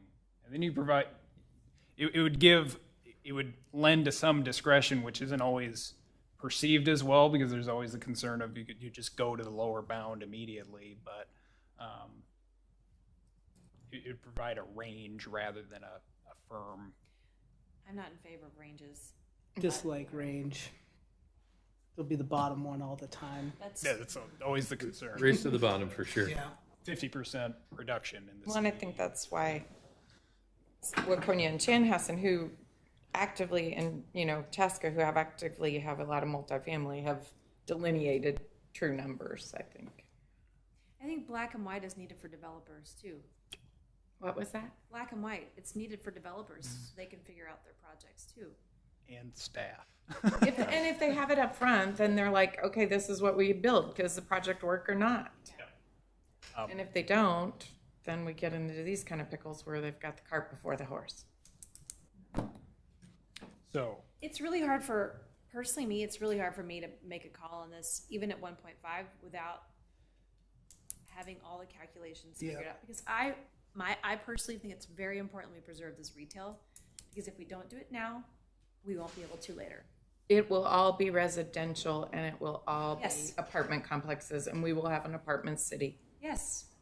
And if that's what we choose, then fine. It's okay, but we have to park it right. That's right. We have to be all on board that it's going to be all that and no retail, or we have to preserve it now.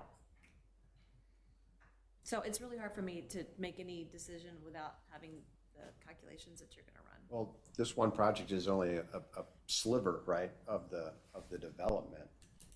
So you have to wait and see what comes next, don't you? Yes, but other developers are going to expect the same shared parking ratios. Yeah, we have built the ordinance. It's precedent setting. Ordinance. Yeah, certainly the Defining. ideal, the ideal would be to have this well-defined vision. Maybe the shared parking has to be adjacent to the unit, and in this argument, I think it is. If a further development further down the road, that space is not adjacent to the unit, in proximity to the unit, or proximity to the business is what could have happened here, right? Quite frankly, this is what frustrates me so much about this zoning. I've never liked CBD zoning. It condenses our parking, and that's why we're in this situation. And we'll always be in this situation because of the way the CBD zoning is written. But you, Agreed? Commissioner Moore, Chair, members of the commission, it is there's textbooks written about the trials and errors of free public parking.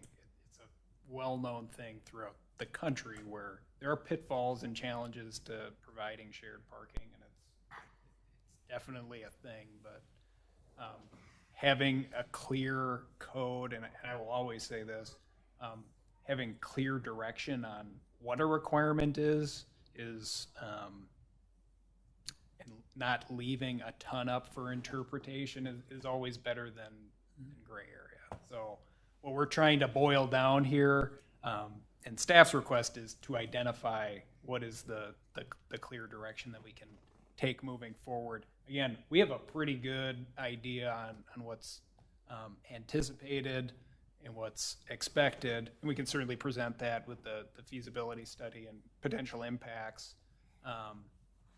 But getting to the gist of where do we want to go for this building, and how can we do that in a safe way that's applicable to future projects down the line is kind of the big thing here.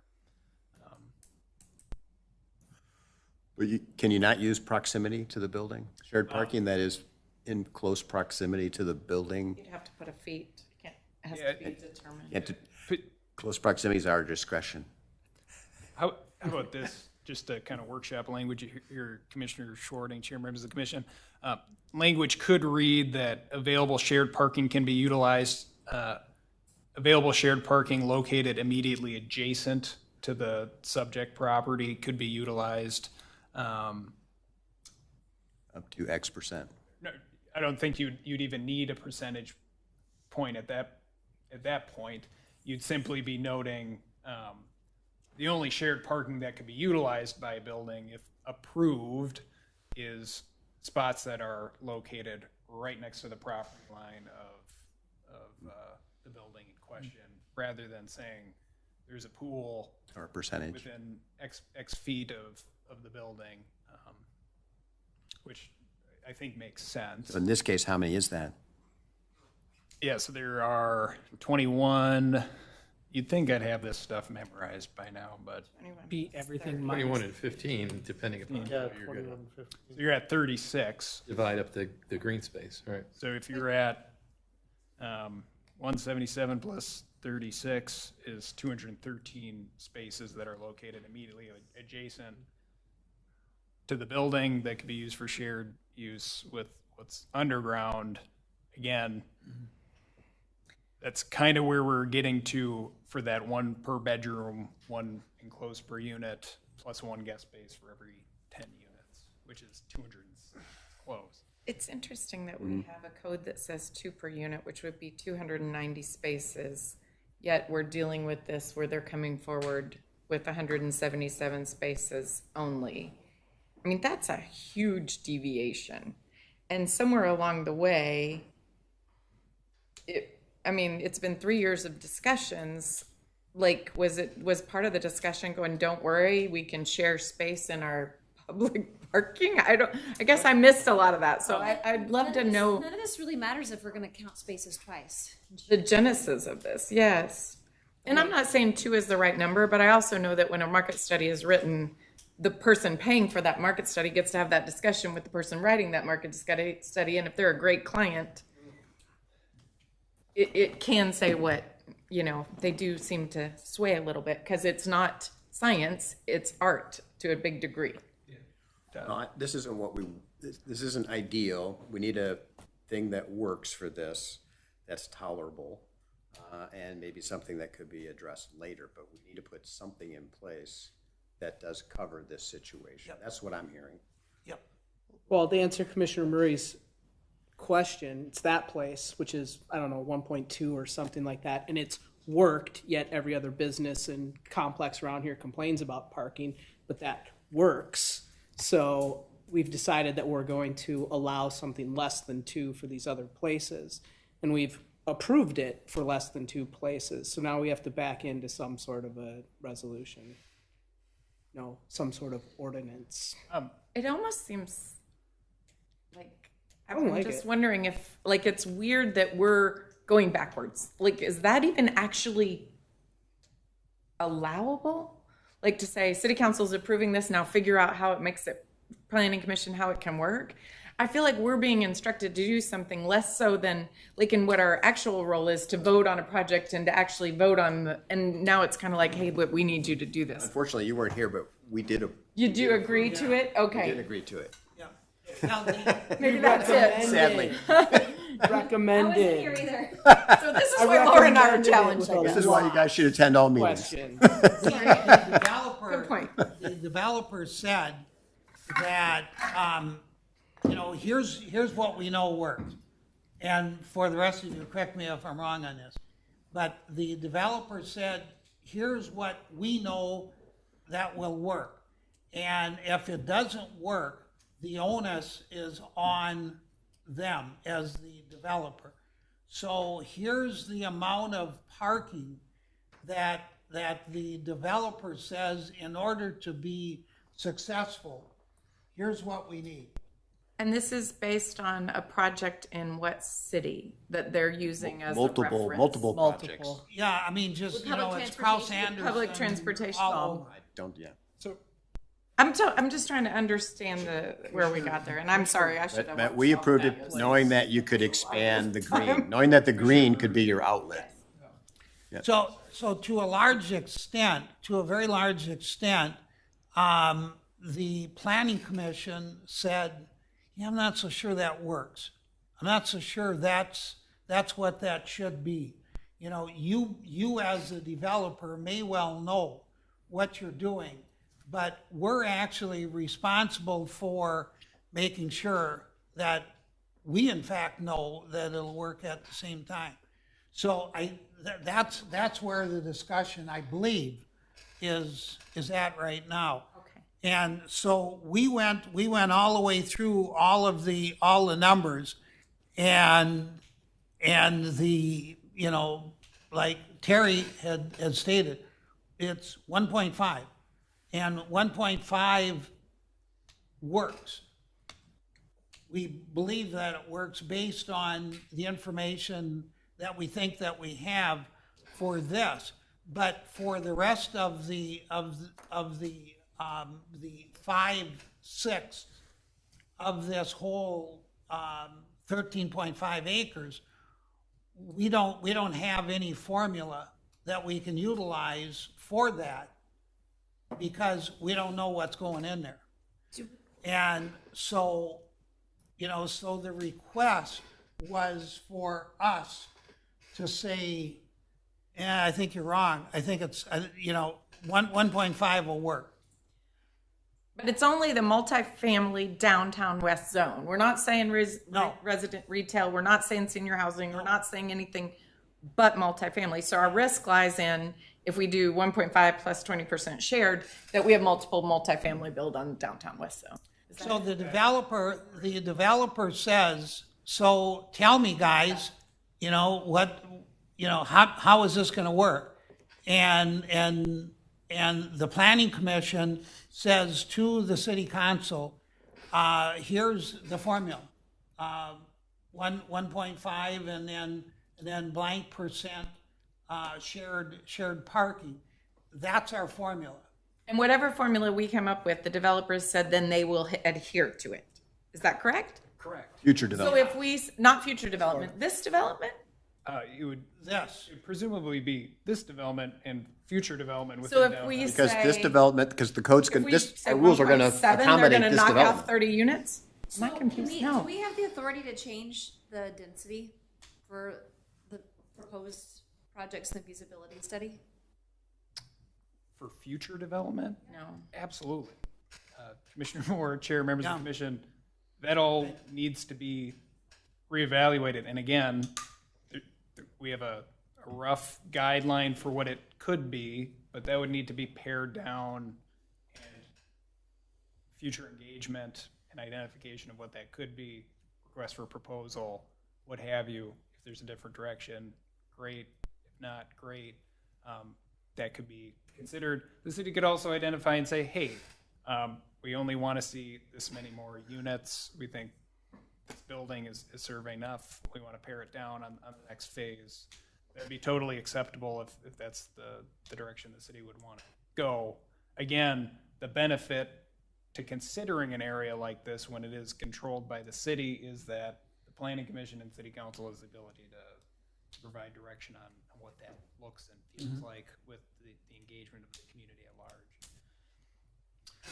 But with this particular item in front of us, if we're going to say 1.5 parking spaces per unit, it will not work without a very high shared ratio, which is going to be, in this case, 25%. And I think that the conundrum is that we don't want to put something out there that says, hey, the city's giving away 25% of your parking spaces in shared wherever. So that's what we're going to drive towards. If you bring that shared percentage down, which feels like it is desirable, so you don't have this piling on and double dealing in the spaces, you're going to need to shrink that percentage down. You will not get this project approved If you do adjacent, under that ordinance. if you do adjacent to the building, You need to right size what the actual requirement is to reflect that reduction. Well, I mean, my own experience with the developers is that they want to do the job.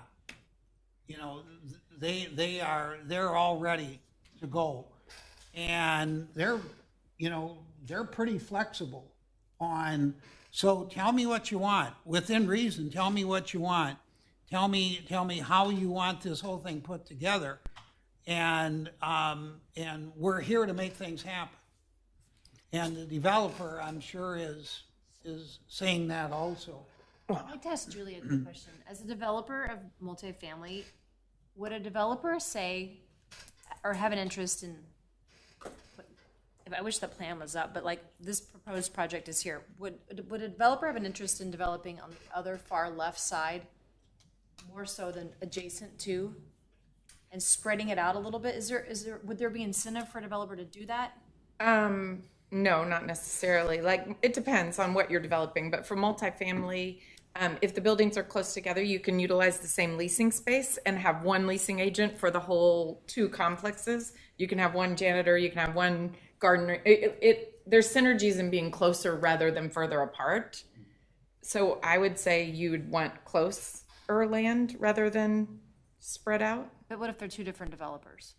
If they're two different developers, then it just depends on what's available, the cost of the land, the number of units it'll fit, the buildability of the land. You know, it comes down to the Probably pro forma. utilities, is utilities a factor too? Yeah, I mean, if the utilities are there, it's certainly helpful. I would love to spread it out. And it just seems like it would help solve some of the condensed parking issues if we could. I don't know if that's possible. That's why I just asked. Spread it out in what sense? Concentrated parking. You mean spread out the multifamily? Where the next unit's going to be. Yes. So But I think for comparative Everybody's purposes, asking. That direction, that map, yeah. if we were to say, move off the 1.5 spaces, this study kind of does most of the math for us. To hit the 194, you would need 1.33 spaces per unit. And then to deal with the fact that this is even still short with the 177 spaces, you would need another 9% of the total, the 194, to be shared to hit this project. So if you're writing an ordinance that way, you could accommodate it, but then everything going forward is going to be driven to this metric as the study. And in that case, I mean, these guys are only looking for 17 spaces, right? Beyond. Well, they say they need 13 spaces, or what is it? it's a difference of 17 spaces of what's identified by the parking demand study and what's supplied underground. Correct. So they need, but it says if accepted as part, they utilize 17 additional shared parking spaces adjacent to the site. That doesn't include staff, like you're. No, but there's no staffing. Yeah, so there is a difference there. Again, the 17 or 13. city could, and we've talked about this in the past to your commissioners, the city could dedicate as much land, whether it's this building, other building, or whatever, to a parking lot or more space for underground parking or less units, or kind of going to hit the same thing over and over again unless it's vetted out with some direction. Because I would say and caution that staff does not anticipate that a 2-to-1 parking requirement is going to be feasible for most developers. I think a key word in here on number 1 is available. So if the next building's coming along and we granted 25%, but right now available is at 100, then available is 0. So the next building cannot use any of the available shared parking. And that's not what happened here, because you just keep reserving the same spots. The key word is available. What's available? Can we do that? Commissioner Schwarting, chair, members of the Define committee. available. Well, it is defined. And Available by the moment, available in the shared parking. Based on our study, based on our parking study. so it identifies that 2 users could use a shared parking space if identified. I believe in, coming off of memory, but it does specify that it's not just a pool of shared parking space where you keep on dumping in and saying. Couldn't be 3. I don't believe so. I'd have to verify the code. It's all right. Well, wouldn't That's our would, point. would the shared sites be within the development that's being developed? So if this is the one we're talking about, those shared are counted into perpetuity, even if there's another development next to it? Or, again, is shared next one gets to double dip? Because if it's within this boundary, it's already answered. Could double dip. If there's 2, sure. For the future one? I think so. Unless The way it available reads is- means available every time it can be done twice. Okay. So if we said these 30 are for this apartment, then they could also say, oh, but they're only going to use them 2-to-1, so we can do this 30 for these as well. Available should be based on utilization. Yeah, I mean, chair, members of the commission, it is defined in code. It's not just a nebulous term that was selected. Just to pull it up here. So it's The parking then available to be shared by different uses in the CBD to support base level, meets the anticipated future private development of the central business district as of 2008 or developed by 2000 code. Shared peak parking.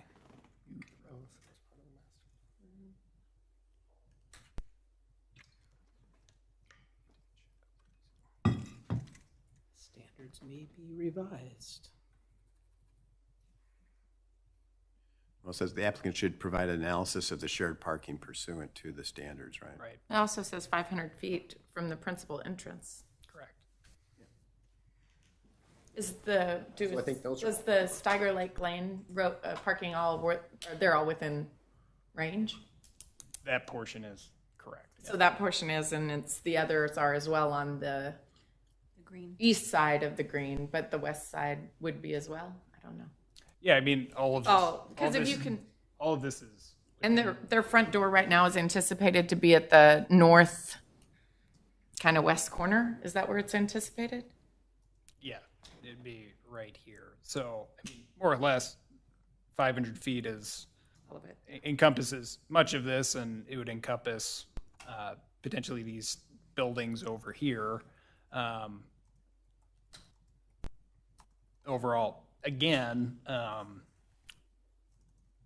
if approved as shared parking, it could be restricted as the city deems appropriate.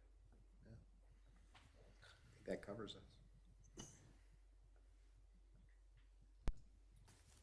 Do you have enough information to take it to the next step? I would, Chair, members of the commission, my eyes are a little crossways. This conversation's taken us in many directions. That has- So just, if we could do a summary and Sure. talk next steps, I think I would appreciate that. I think we'd all appreciate it. So, got a couple of different things. We've talked 1.5 spaces per unit with concern that it could potentially impact adjacent land uses. Are we still comfortable with that 1.5 spaces per unit metric, or are we concerned that that's too high and could result in overutilization of shared parking? I think I need a little clarity on that. I think the 1.5, based on the information that we have available at this particular point, and that's not, that's not going into the future and guessing what's going to happen at the same time. So, thoughts on that? Well, the 1.5 was an empirically derived number from a review of projects that were brought before Planning Commission, and I'll go on record, pull the tapes, that I had consternation about that number because we did not have you in attendance, Commissioners Moore and Murray, and your input is valuable, and you've shown tonight that we still struggle with this, and it's good to have you in there. But I think 1.5 units did a decent job of averaging away all of the other projects to bring it down into a single unit number for a parking space.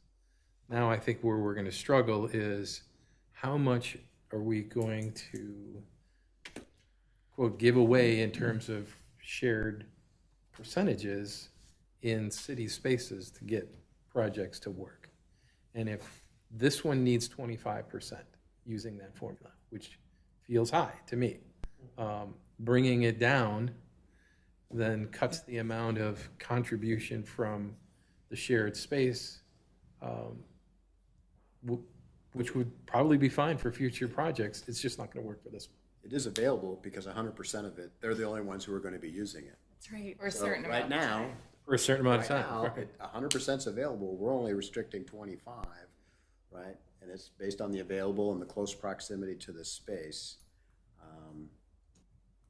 I'm not comfortable making this decision in a vacuum without considering the whole project and how that shared ratio impacts the whole project.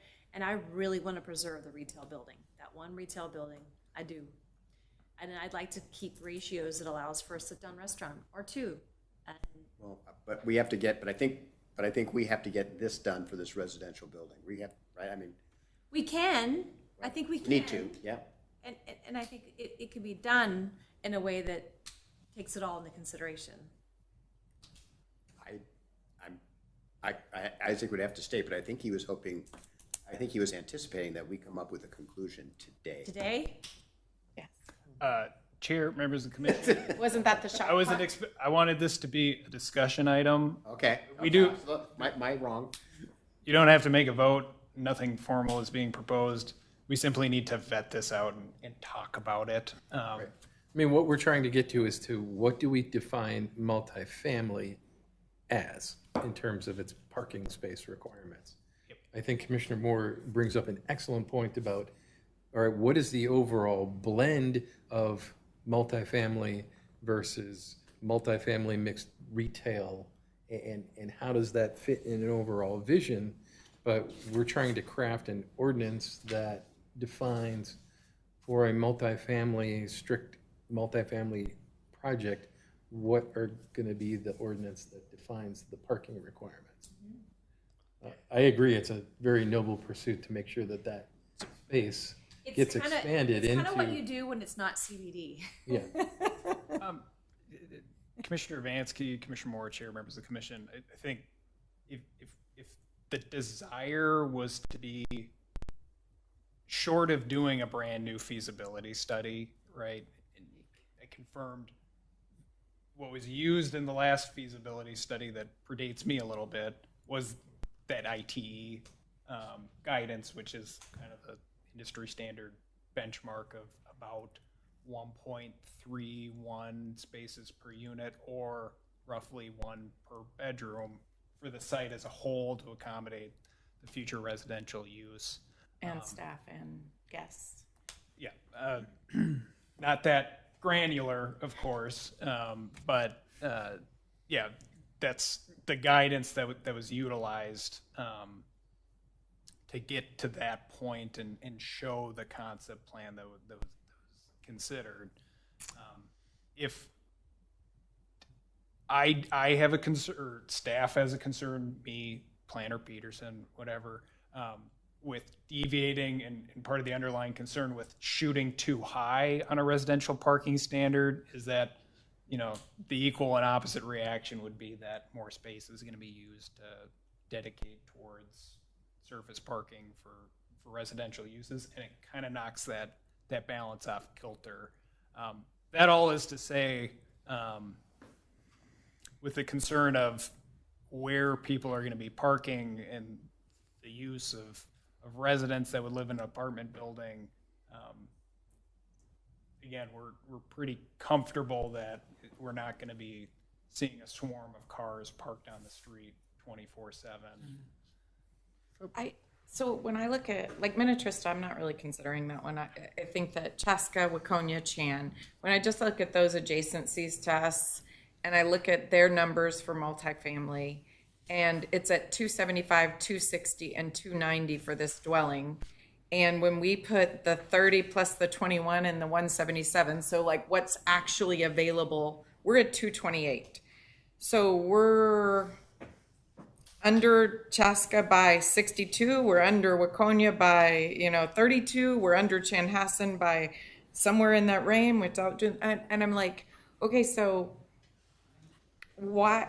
It's interesting to me with as much apartment development that's going on in these adjacent cities, because there are apartments developing that they're not, and maybe it's because everything is a PUD and goes in at a different number and it doesn't really matter. And that could definitely be because we see that a lot in development. And so this may not mean much. And I'm just struggling with that piece though, because we don't want to get it wrong.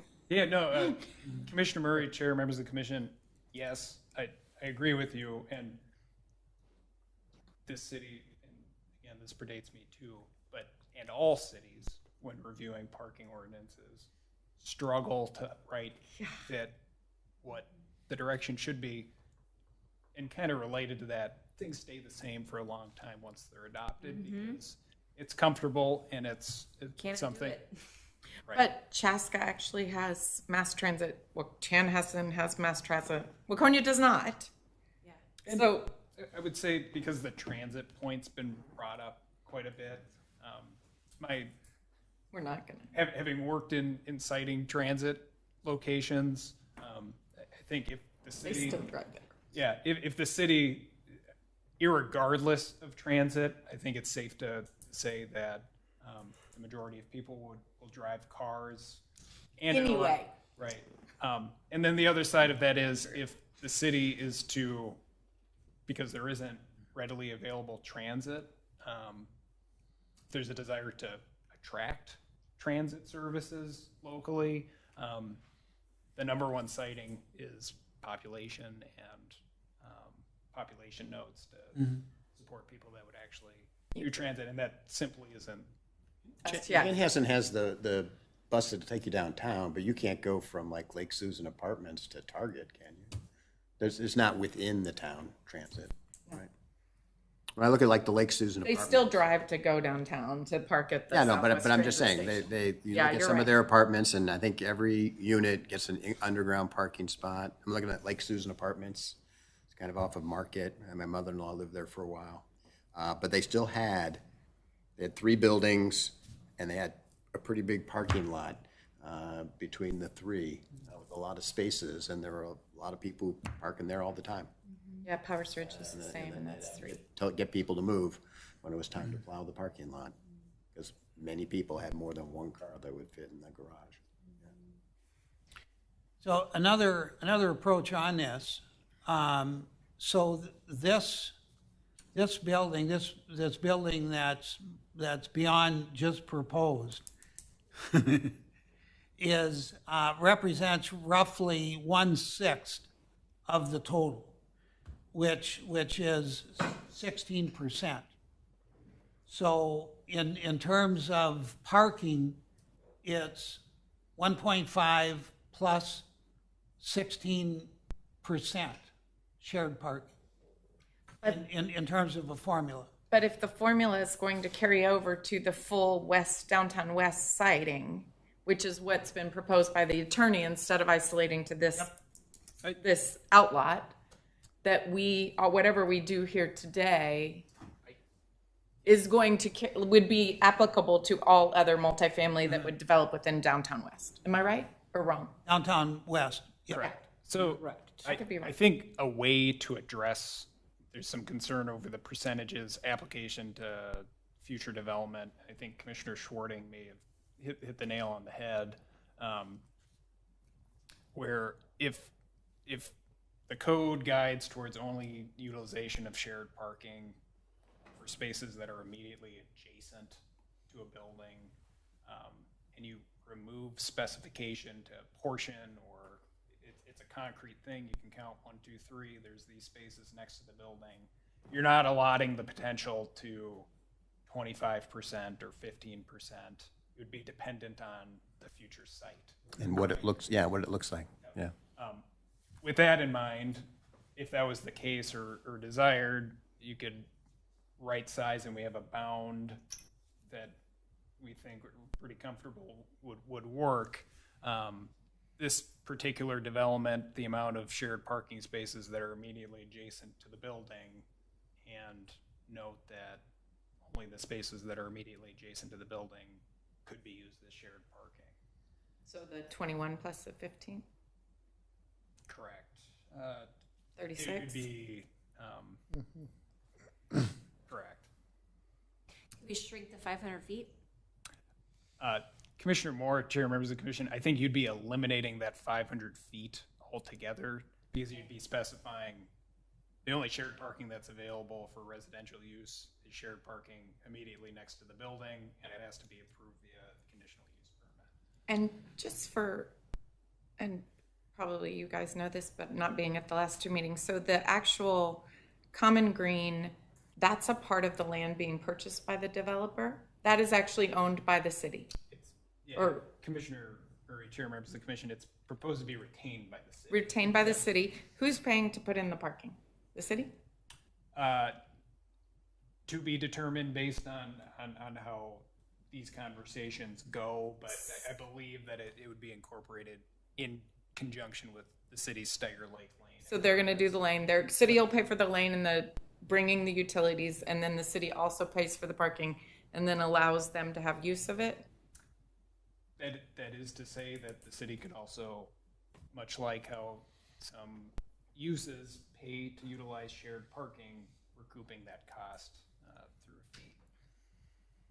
So to kind of address that question, is like for this particular development, if it was at like 1.33, to limit them to like 15 of those spaces, it would be at like 10% roughly.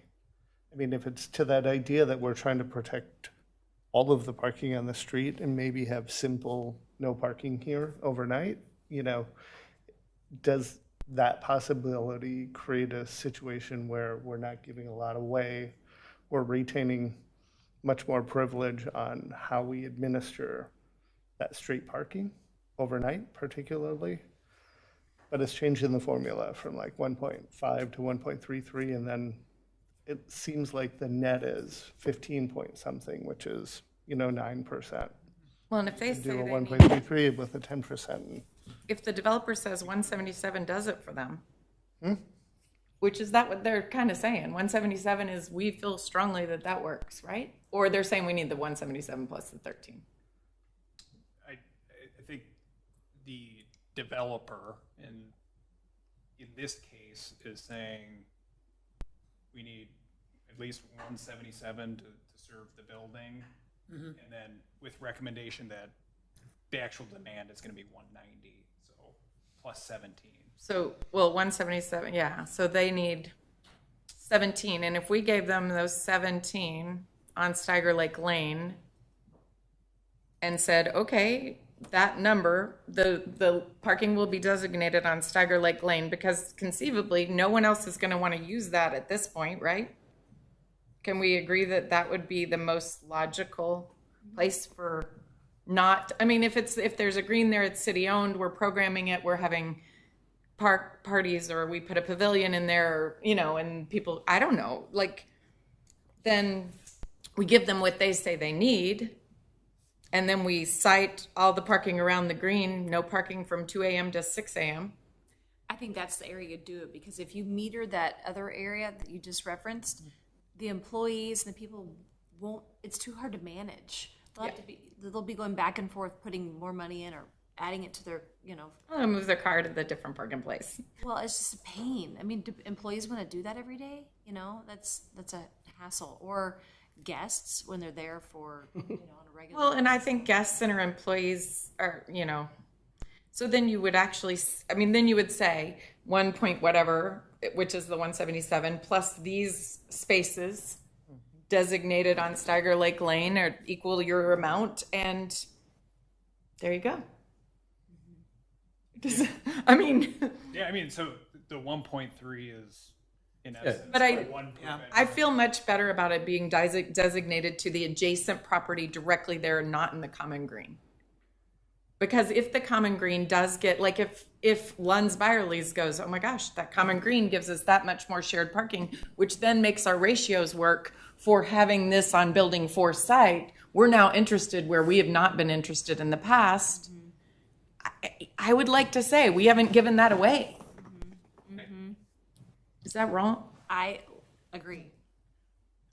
Maybe it gets too granular to say you can only park on. The risk of the 1.3 is this developer coming up with their need, which we think is low. True. And you're going to apply that to any other development. I think that's the risk of going to 1.3, right? I think it is also. But there's 21 spaces of shared, right? We have the ability to change the density on other projects.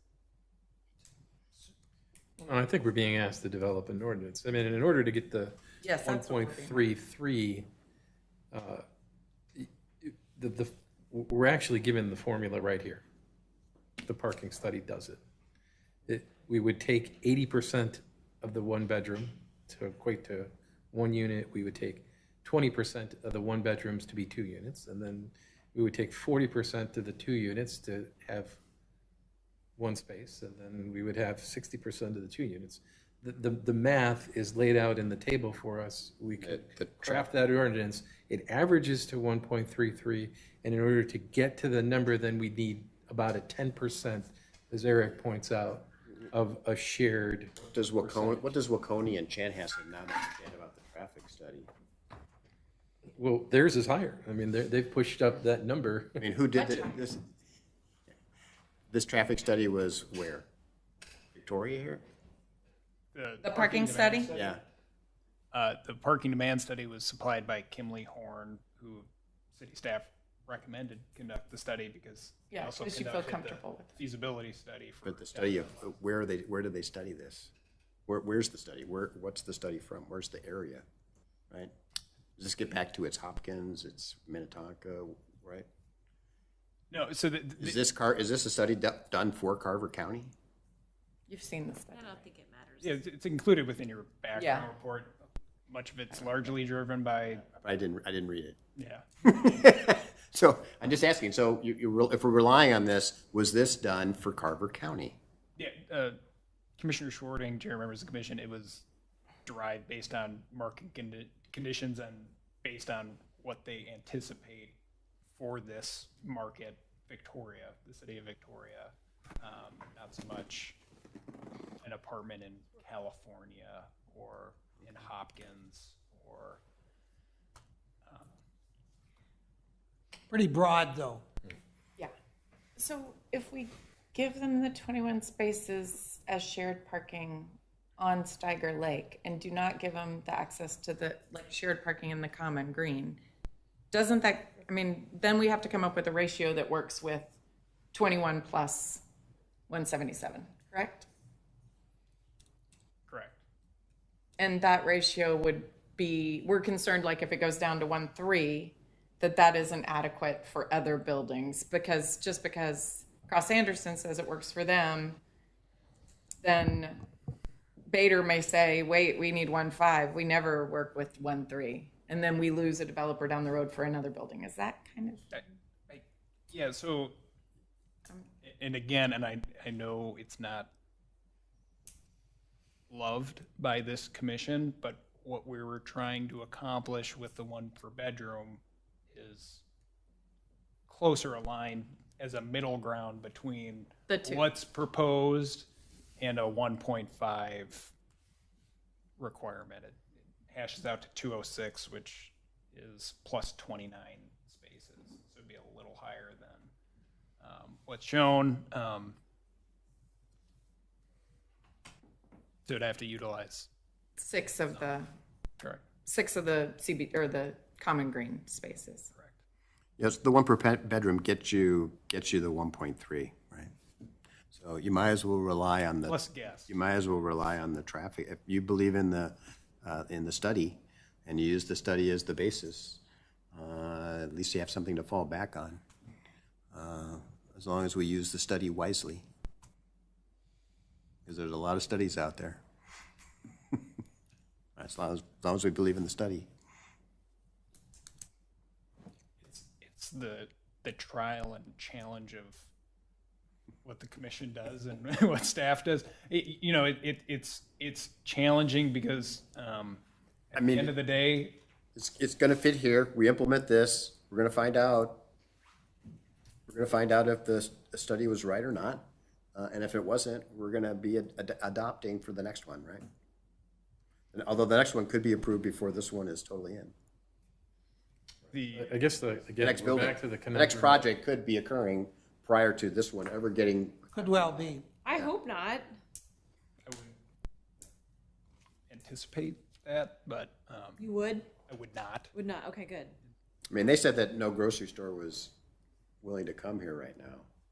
Isn't Minnetrista getting a Mackletons? No grocery store was willing to come to the borough site because the parking was inadequate for any other number. They said here. And when they presented, they addressed that they had asked people to come here. But yeah, Mackenthuns is proposed for Minnetrista. Up in the Woodland. Yes, Cove. and I agree with Commissioner Shorting that I do recall that it was intimated that no grocery store is interested in plunking down in this This time. downtown west at this time. I think your most likely retail opportunity is sit-down restaurants. Yeah, we're a restaurant hub. And you're gonna have these people over here with the pool, they're gonna have a place to walk over to. Yeah. I mean, on one hand, it needs to be, it'd be nice if it was somewhat of amenity for all those residents. Well, Isaac, you can craft an ordinance with the same calculations in table 1 and then adding a 10% shared parking allowance. And we can limit that to adjacent to the building. And then that works for this. And then the only gray area with that becomes what adjacent to the building means for the other spaces in the greenway that as we wrap around and come to the north end of it. Okay, so Or, I think you would say that's not adjacent. I'm a little like, okay, so we well, say only unless we start 10%. dividing the parcel to cut those spaces. Can I out. just throw this out there? So we say 10% shared parking. How do we know if they're parking 10% shared parking or 200% shared parking? How would we know that? Like, Pave it. unless it's signed, I mean, like overnight parking is the only thing we're really going to be able to control. Because if you think about it, that's why I have this interest of only making them on Steiger Lake Lane, because that's where residents would like if they were only parking there, I have less of a challenge than, because then we don't have to worry about that's resident parking. That's where, resident parking, or resident and guest parking for whatever the apartments are. But you open up that common green, how are we gonna, 10%, 20%, 30%? How do we know which car is parking for what purpose? How do we know they're not on the trail or in the Carver Park Reserve? Parking studies are so frustrating. It's like, Just for the calculation. It's just a number. I mean, 10%, they're gonna be like, oh, fine, we're gonna be like, park there. First half of those spaces are adjacent to their building by the main entrance. That's probably the main people for the people who work there and visitors who come into lease. They're probably all parking there. They're all parking there. That's all. well, I think it's more likely in this situation because it will be mostly all multifamily. So it's a little bit easier in that regard. So, Now, when you start getting community events, then it really goes out the window. so in the case of that where it was 10%, it was adjacent to, could we still just put in no parking in the common greens, 2 o'clock to 6 a.m., and then that would create a situation where people. So it'd be no overnight parking. Yeah, no overnight. I mean, it would be a way to keep that area And allow Steiger Lake. city's domain. I park my camper. Can park on the other ones because. Then they just overnight park on the street, Yeah. Right. which is what Tom's. And those. And if it's a snow emergency, they're gonna have to find somewhere else. Those are things we can address as it unfolds. We'd have to bring it forward. Does adjacent how it's include operated. the auxiliary possibilities on the other side? Yes. That would They're be within 500 adjacent feet. In my mind, I thought we were getting rid of the fee. Yeah, if you say adjacent, it would only be the 15 plus the. the 15 plus, but you'd control that at night. Then you can only use 10% of that. But 10% max adjacent, and then add. I thought adjacent was all of them. You're gonna tow cars? no. Parking meters, I'm telling you. A lot of people do. Squeak us in, Chair, members of the commission. I think Absolutely. So, to take advantage of your knowledge and expertise and your history on this, closing thoughts as to where this is at, what we're doing. You have gone in a whole bunch of different directions. Yeah, Um, and be as frank as you would like. Well, again, I'm mostly concerned about long-term extended parking. If you limit shared parking to, no parking from 2 a.m. to 6 a.m., that's going to force the turnover. I think that is I think that's important. I think all of us would like to see that. And I think quite frankly, if you force that turnover, that eliminates a lot of the problems. The amount of shared parking that you have is, like you said, is relatively irrelevant because no one has any concept of who's parking there long-term or whatever, forever. And, if you think about it, you know, people coming and going, if they got to run a short errand, okay, they're going to park there, but long-term, they're going to still be in that underground parking. So that the shared parking, I mean, that's the whole idea of shared parking, is to have turnover and that, to force that. And if you can force that by not having the overnight, I think you solve a whole lot of problems. And I think that's the most important thing, just to make sure that there isn't the overnight parking. I think that solves a lot of your problems, but. And if that area is signed no overnight parking, then the leasing staff doesn't have that, oh, well, you can just park across the street thing because the signage is there. Right. But Ticket people, right? because, well, and you don't even need to ticket people, because when they park there to go in and lease, they realize it's no overnight parking. They'll know they can't park there overnight, and they'll know they need the underground spaces to accommodate their family. If I've been given one interior space and I have 2 cars, where are you expecting me to park my second car? Well, and then you choose not to live there. That's right. You rent a 2-bedroom. Does it approve to get 2 spaces, maybe? No, they get 1.5, so they have to cut it in half. And I go back to the developer, he's the one that's plunking down the $40 million. Yeah. And if he thinks the 177 is good, you know, that's gonna be on him, and that's gonna be his challenge. Right, no, Yeah, but it's also on us at the same time. It is, but if you eliminate overnight parking, I think that solves. If we're containing the parking on the outside, I mean, if it's a $40 million project and it's 177 underneath, and they really should be at 190, they can probably find a way to finance that and get it in terms of rental fees. If it's really important to the developer, and it's important to keep our kind of shared to a for other purposes or other future developments. Make it be an equation for the developer to figure out how many they really need underground. Isn't this the max capacity that's been designed? Is that- Chair, or Commissioner Moore, Chair members of the commission, depth-wise, cost, they could not go down further, and they would really need to squeak out within this existing building footprint, getting those extra spaces. The actual floor plan or area is basically the entirety of the building footprint. So they can't get more out of it without digging deeper, at which point it's cost prohibitive, quite frankly. Isaac, do you have a sense of how Victoria Flats would fit into Table 1? My immediate thought is that it probably works. It does, because it's essentially 1 space per bedroom.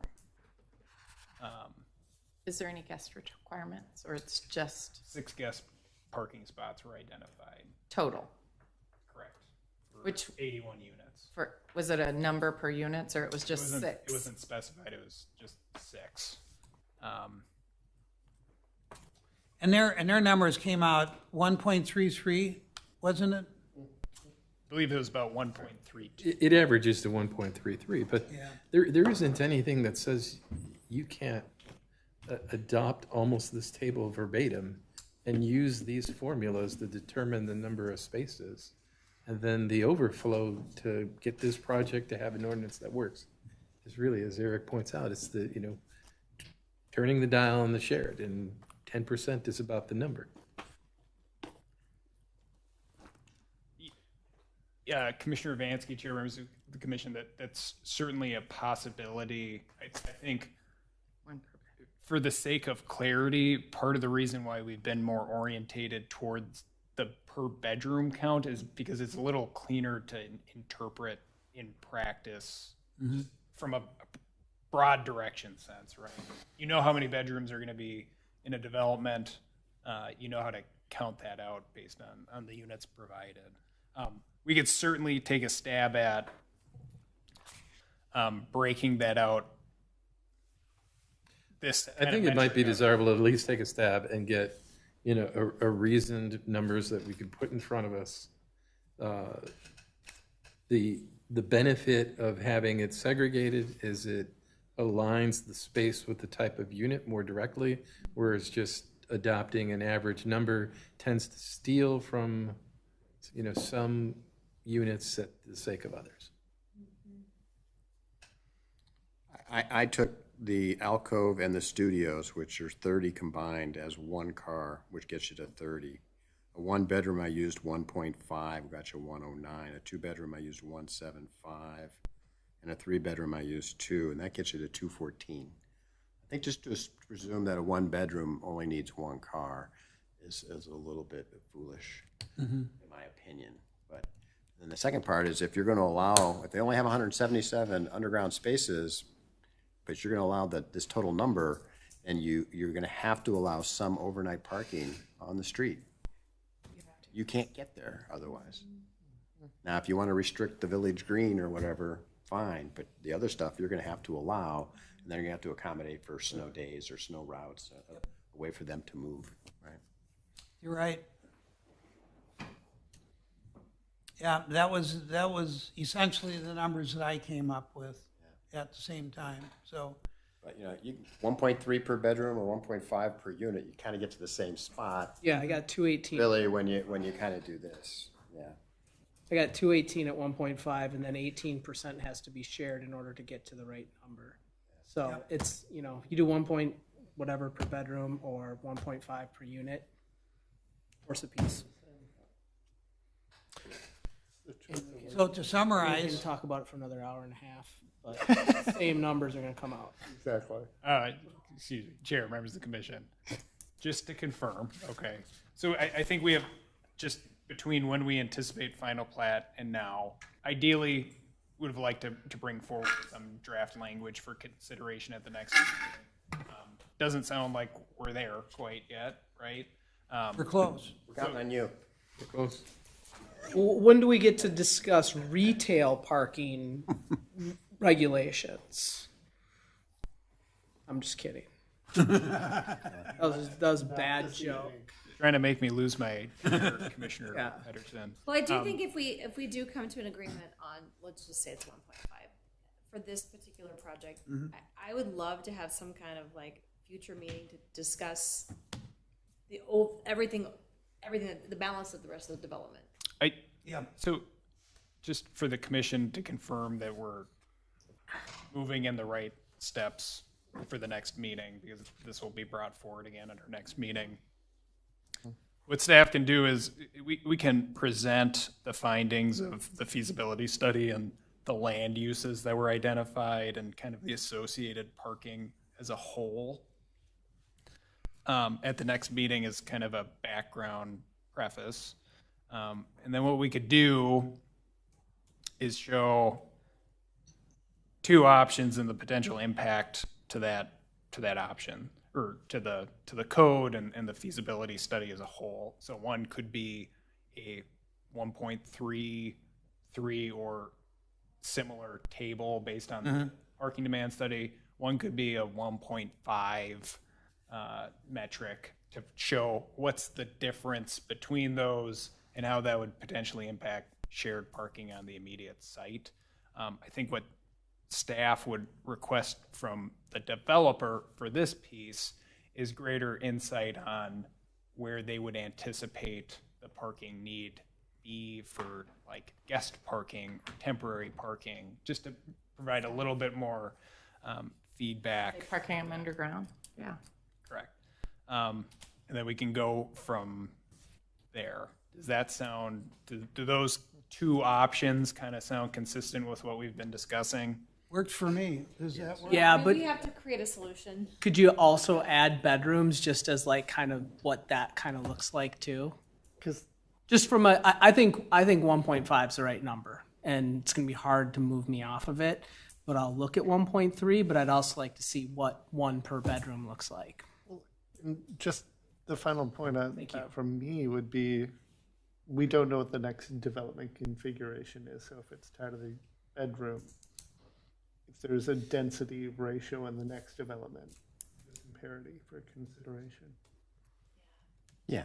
Well, and if you're a 55 plus, you're going to be different. If you're assisted living, you're going to be way different. There's different numbers for those things. And if we say, developer, this is the parking that you have available, this is the access to the parking, that's going to drive the density. Correct. And I don't disagree with Christian on the 1.5, but it's not going to work for this development. So it's, if you say 1.5 and you say 0% shared, this thing doesn't work. You have to do So- 18%. So we need to Yeah, get to high we need to share. get to a high share, and there I think is some of the consternation that we have is, do we want to give away that much in terms of share? Only adjacent to the building. Adjacent to the building. In this that'll get particular you- case, it's almost solely for them, Yeah. It would be 214. this case. I have a question It'd be 4 short. that I need to ask. Okay, so I guess it was agreed upon by the commission when we were not here that we would find a parking solution. And then it went to the planning commission, and the planning commission said, this needs, that we approve it with the idea that it goes back to the planning commission, I mean, the council goes back to the planning commission, and they come up with a agreed upon parking that you will adhere to.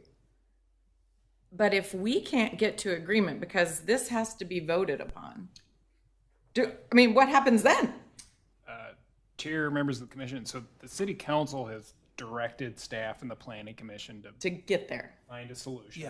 Yeah. If the planning commission cannot formulate a recommendation, staff will bring forward a draft ordinance to consider, and the commission will make a recommendation on it. If it's, if we can't get there and we spin our wheels, or the planning commission can't decide, or it's a no, or something, The council it's will going to have to decide. go up. And Yeah. the council will just decide. I just wanted to know for, We'll get yays and Process. nays, and then the council will decide anyway. I just That wanted to being know for said, process. Chair, members of the commission, the planning commission is the body of the city that's That should tasked come with to the ordinance. determining what the right solution is for land use matters, for parking matters, providing direction. You're the research arm of the city council. So that's why we're doing it, and that's why we, I think we're quite Discuss and- close. And we'll do it right. And I think there will be minor issues that will have to be debated. But any other discussion on the topic? Otherwise, I'll close this one out. Moving on to miscellaneous section. Hopefully short. It's 45 minutes is all it'll take. No, moving on to miscellaneous section. So I have a landline at home. It's a published number. I had quite a few phone calls from a whole variety of people relative to the discussion on the downtown project. And one of the, for the most part, it was extremely positive. And there were many of the people that were very impressed. And I guess, number one probably wouldn't expect it at the same time. This is the Gannon redevelopment? Yep. And I would put it at 85% was very impressed with the questions that were asked by the planning commission, and thought the planning commission did a good job. And that's relative to either they're being represented, or it's very genuinely, we're trying to get to the answer, and we're doing our best to get there. So I thought it was roughly 85% was extremely positive, and one in particular said, "Boy, you guys did a heck of a job." And I said, the commissioners did a heck of a job. So I think that speaks well for us.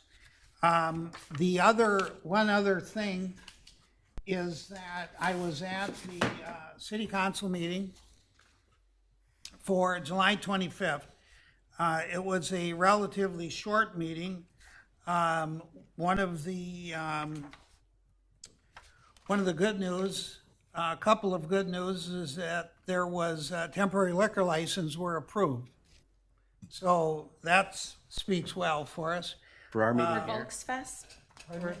For our meeting here? No, not for our meeting. It's always And I hadn't even considered that. But there was action that was taken on the preliminary plat for the downtown west, and that was approved. And then there was a public hearing on TIF, tax increment financing, which is quite a complex machine, quite frankly. But once you get into it, it's really pretty straightforward how the whole thing works.